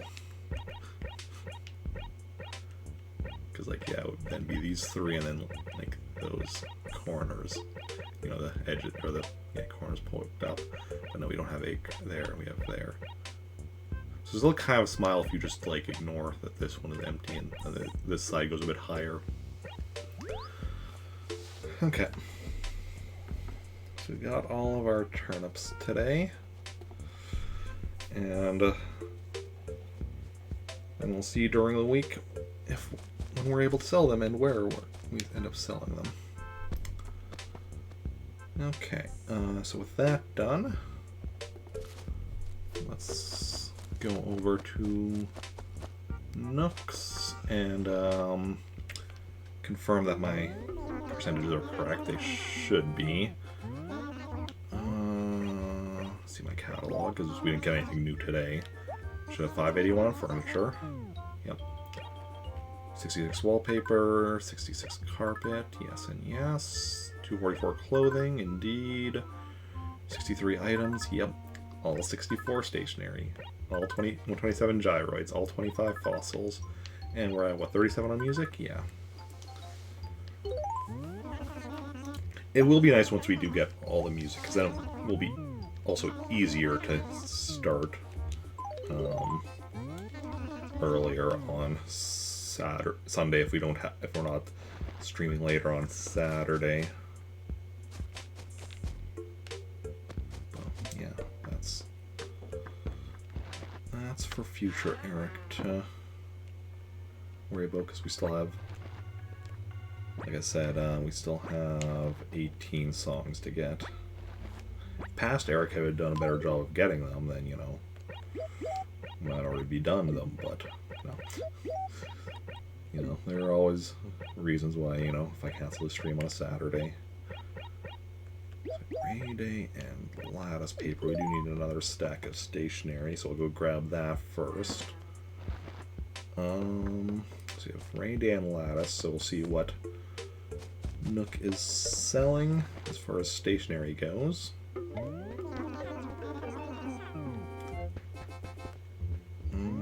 Aloha, maybe. That's currently, I mean, that's a decent one. So if we don't have anything better, we'll go with Aloha. Ooh, no, Parchment. Parchment is better. Parchment. Parchment is currently winning. Horsetail, no, Parchment is still winning. And Hot Neon, no. The way I rank these is Parchment, Aloha, Horsetail, and then Hot Neon and last.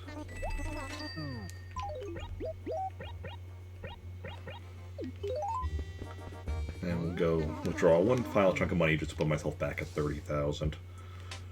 Normally I do the reverse at the end of, you know, or not at the end of stream. Once I'm going to be done with using money, do anything that will cost me or money or make me money, I, you know, deposit money to get down to 30,000. Sunday is the exception where I withdraw money to put me back up to 30,000.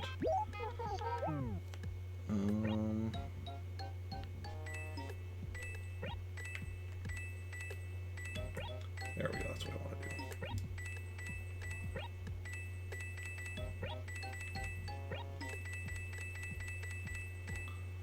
So we're at 214 million. So if we get a price spike, even in Trantor, that'll put us up to 234 million or so. A bit more, probably. So it'll be somewhere like 230, 240 million. 230 some million or 240 some million that we should have by the end of the week, assuming we get a price spike. Obviously, if we get really unlucky, like, or as long as we, like, don't cancel streams, At least not until after we got a price spike. Like, we'd have to get a really bad RNG to not get a price spike across all of my towns, I think. So, should hopefully be happening at some point.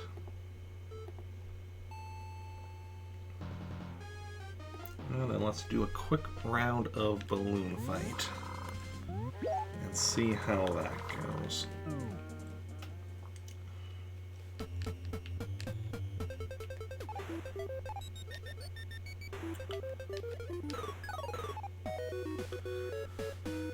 And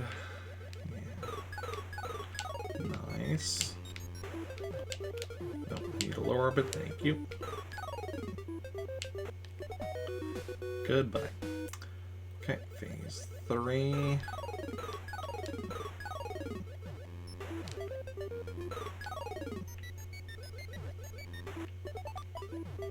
Gotcha. And our first bonus round.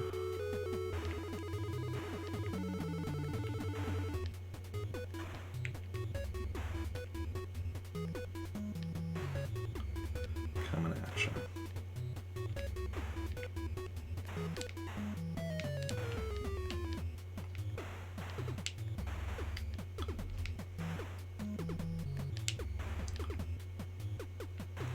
And a perfect. Awesome. I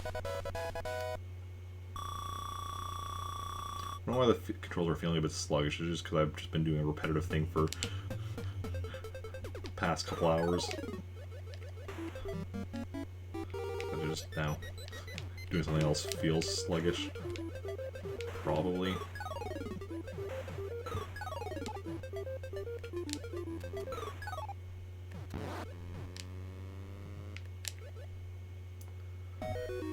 Bye-bye.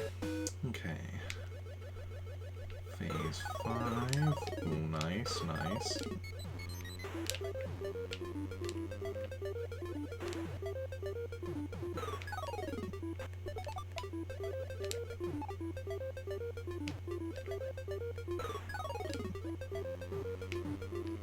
You're going in the water. Be having fish food. Phase 6.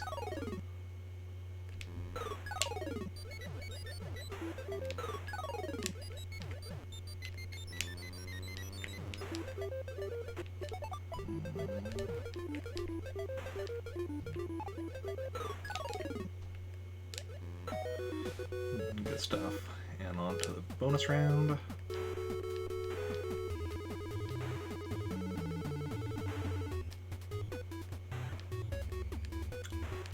Just a matter of getting all the balloons.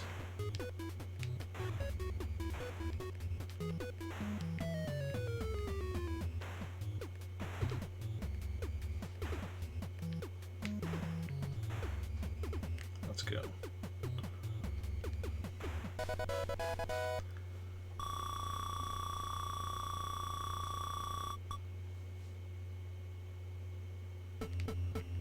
Phase 7. Ooh, super smooth. Gotcha. Phase 8.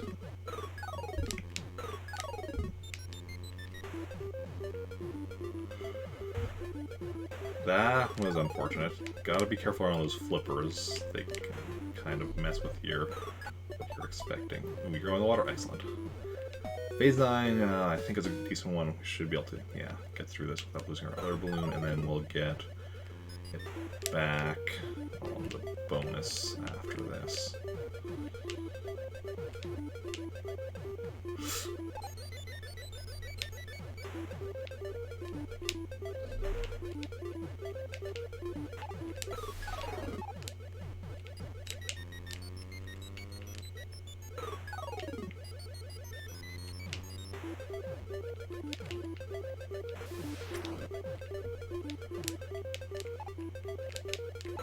There we go. Back to 2 balloons. The bonus round. And yeah. Onwards and forwards we go. Where we'll stop, hopefully after we've, rolled over this phase counter. That's the goal. That is indeed the goal.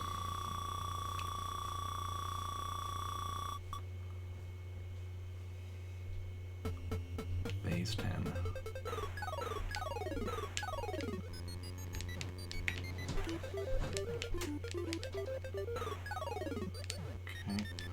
Go. I wasn't sure if he's going to the water or not, but just caught the edge of land. Phase 11. Nice.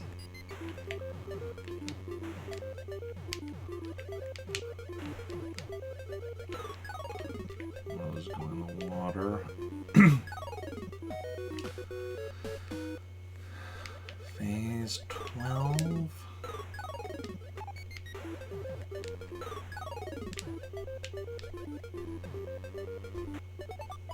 Excellent. Probably not going in the water. No, not going in the water.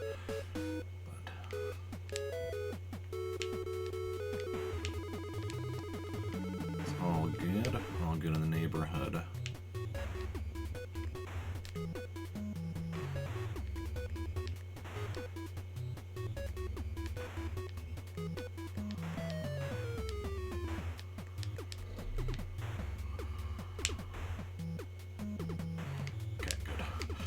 Getting a bit worried there, but no, we managed to come back from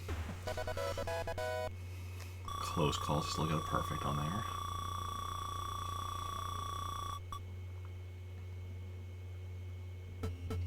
Phase 13.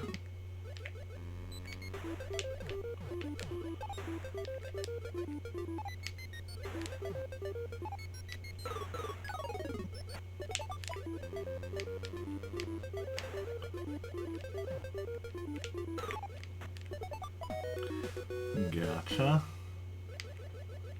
Phase 14.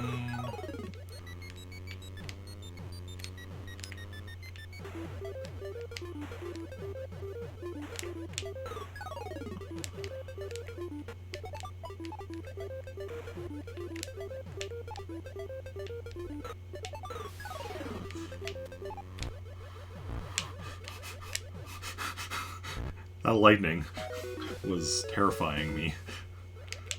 Phase 15.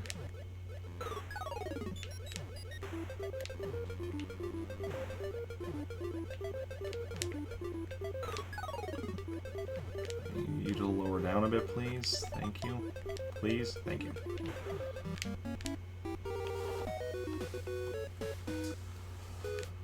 Okay, another bonus round to relax a bit.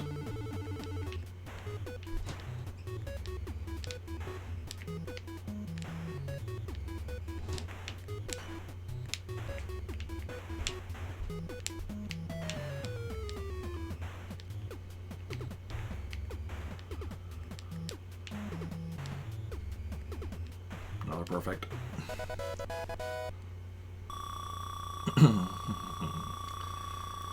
Okay. Phase 16. Good start.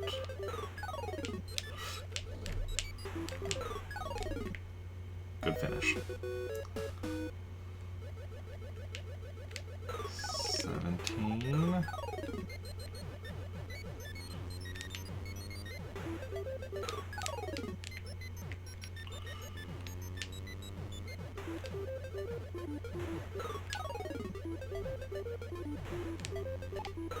Is lightning going?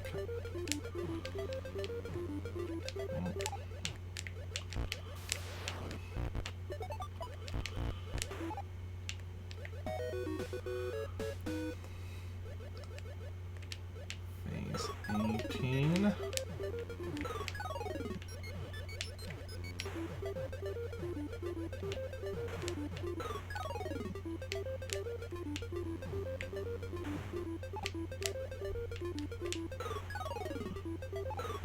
Gotcha.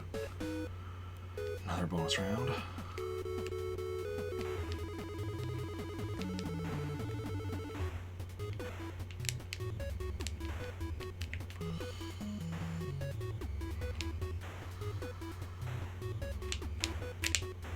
don't know if I missed one there or not.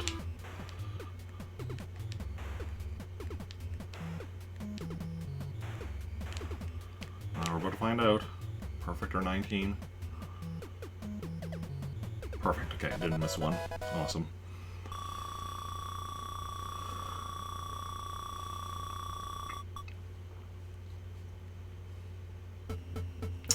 Phase 19.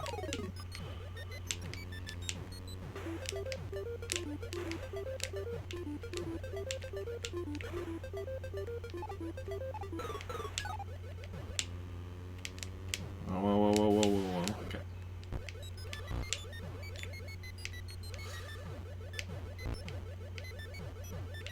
Where's lightning going?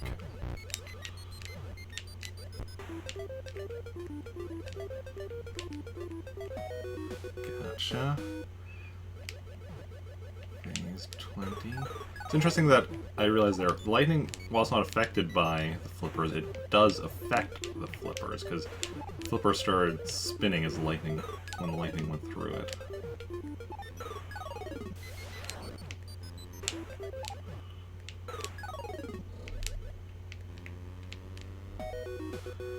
Good stuff, good stuff. Phase 21.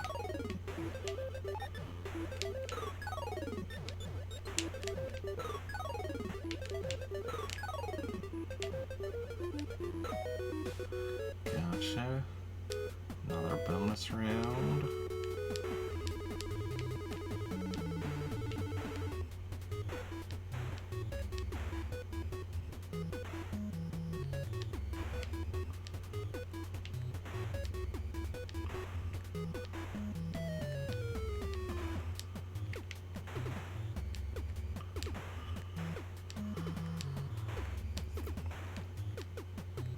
Not perfect.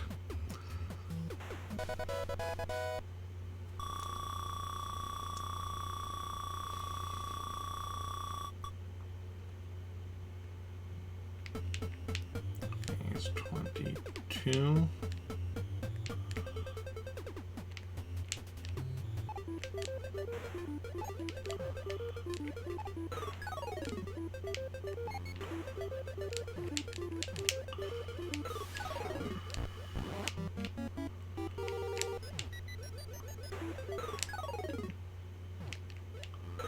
Gotcha. Phase 23.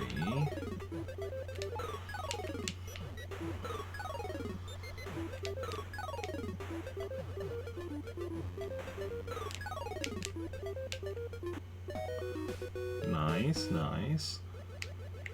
24.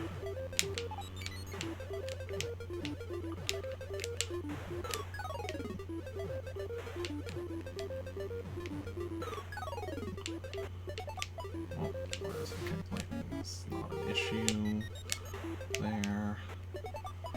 Whew. Another bonus round.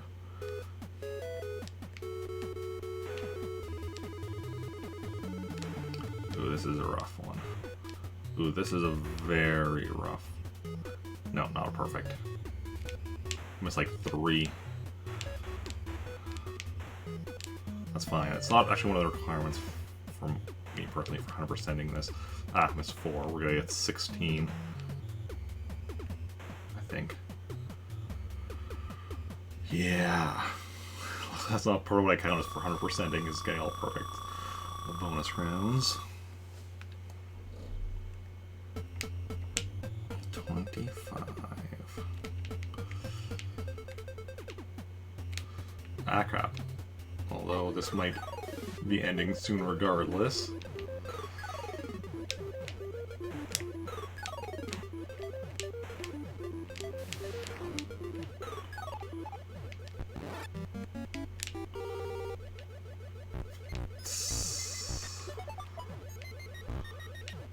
What were you doing there, Eric? You did not need to rush through there ahead of the lightning. Okay, well, we got through that alive, even if we did lose a balloon. Phase 26.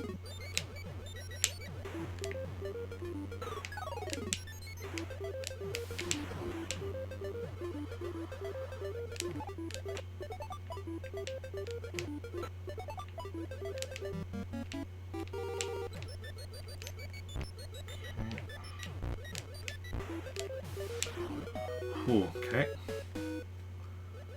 27.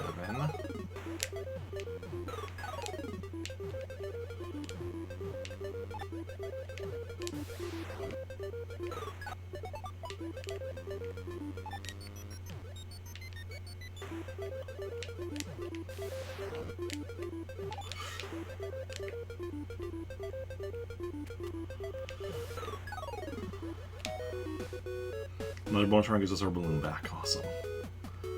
So hopefully we see if we can also do a bit better on this bonus round. I mean, we got unlucky with like it alternating between two of the pipes that weren't next to each other. So like that's a tricky pattern to handle. I don't know. Perfect again. I don't know. That was 20? That went very quickly. I guess balloons are just come out faster, so. Yeah. Phase 28.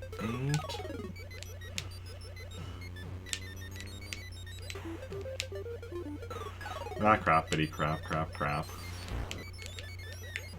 This is not one I should be losing the balloon on. But it happened. We just gotta accept that and try not to lose the other one.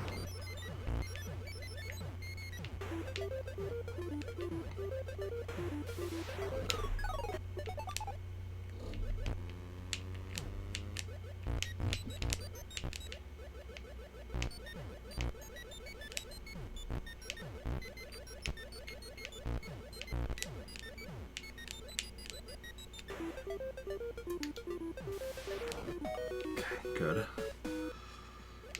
29.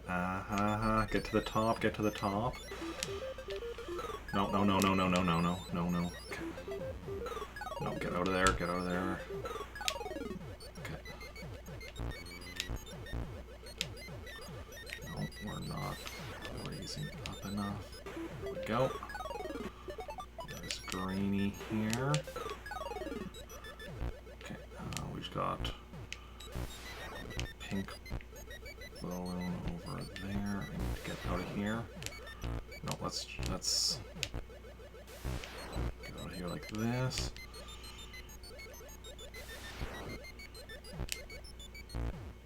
There we go. Whew, that was good. That was close. Phase 30. No! I could see that coming and I couldn't get out of it. That's how I saw it coming. So this is not run. I mean, I'm gonna be lucky if I can even get through this one alive. Okay, well, we got to the top, but we lost another balloon.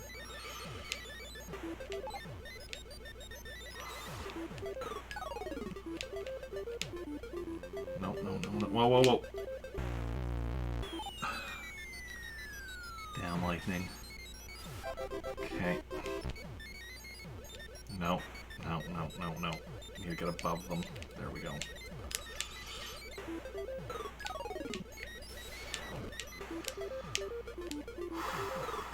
Need to lower down, please. Lower. Oh, that was a rough one. 2 deaths. And lost another balloon, but luckily our balloon back here, but I mean still made it decently far, and our deaths, while unfortunate, are ones that were just like, okay, I can see where I messed up, I can see what I need to do.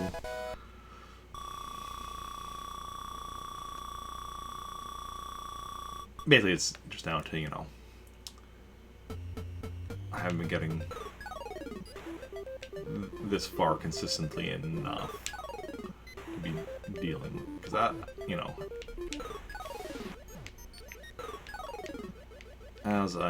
if I play more consistently, get further more consistently, you know, will do better at these phases with higher speeds and more chaos.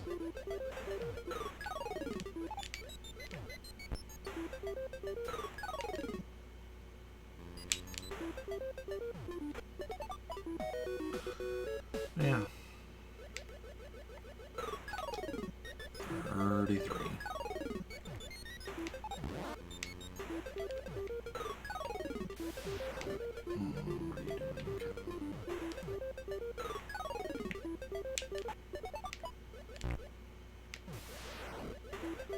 No. Ah, the bounce. That bounce. Okay, so not exactly my best run, but not, you know, too shabby.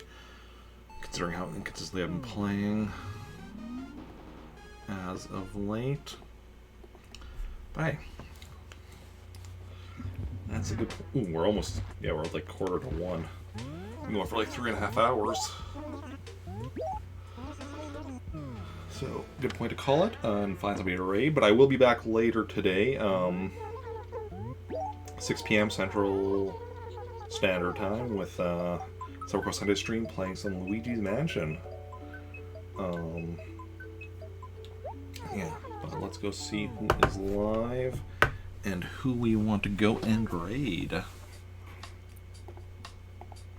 I'll go over the rest of the schedule for the week after I suggest some raid targets, so we can give people a chance to, you know, stay. Okay, so we could raid somebody playing Sid Meier's Civilization 6. Could raid somebody playing The Great Ace Attorney Chronicles. Could raid somebody playing Final Fantasy 14 Online. Could raid somebody playing Stardew Valley.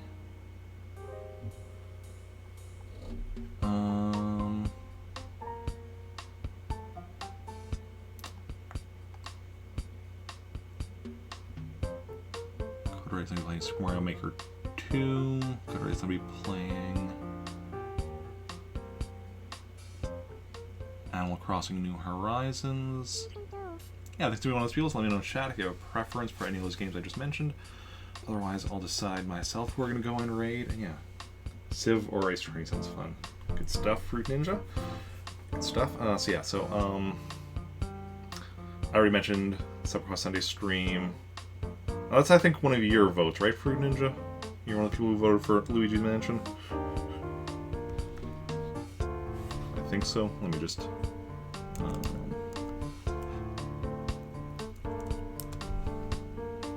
Yes. So that'll be... Yes. So that'll be at 6 p.m. Central Standard Time tonight. And then as for the weekday streams, all should be 3 p.m. Monday will be Animal Crossing followed by Blaster Master. Tuesday's just Animal Crossing. Wednesday's Animal Crossing followed by Star Wars Knights of the Old Republic. Thursday's Animal Crossing followed by Super Smash Bros. Ultimate. Friday's Animal Crossing Start followed by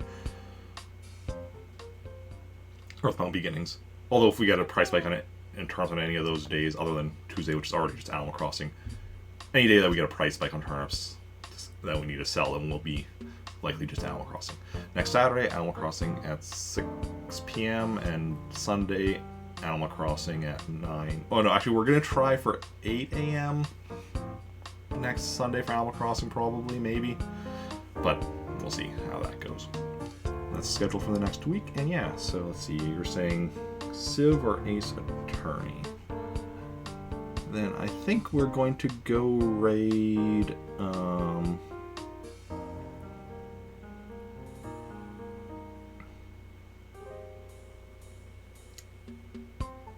you're going to go and raid,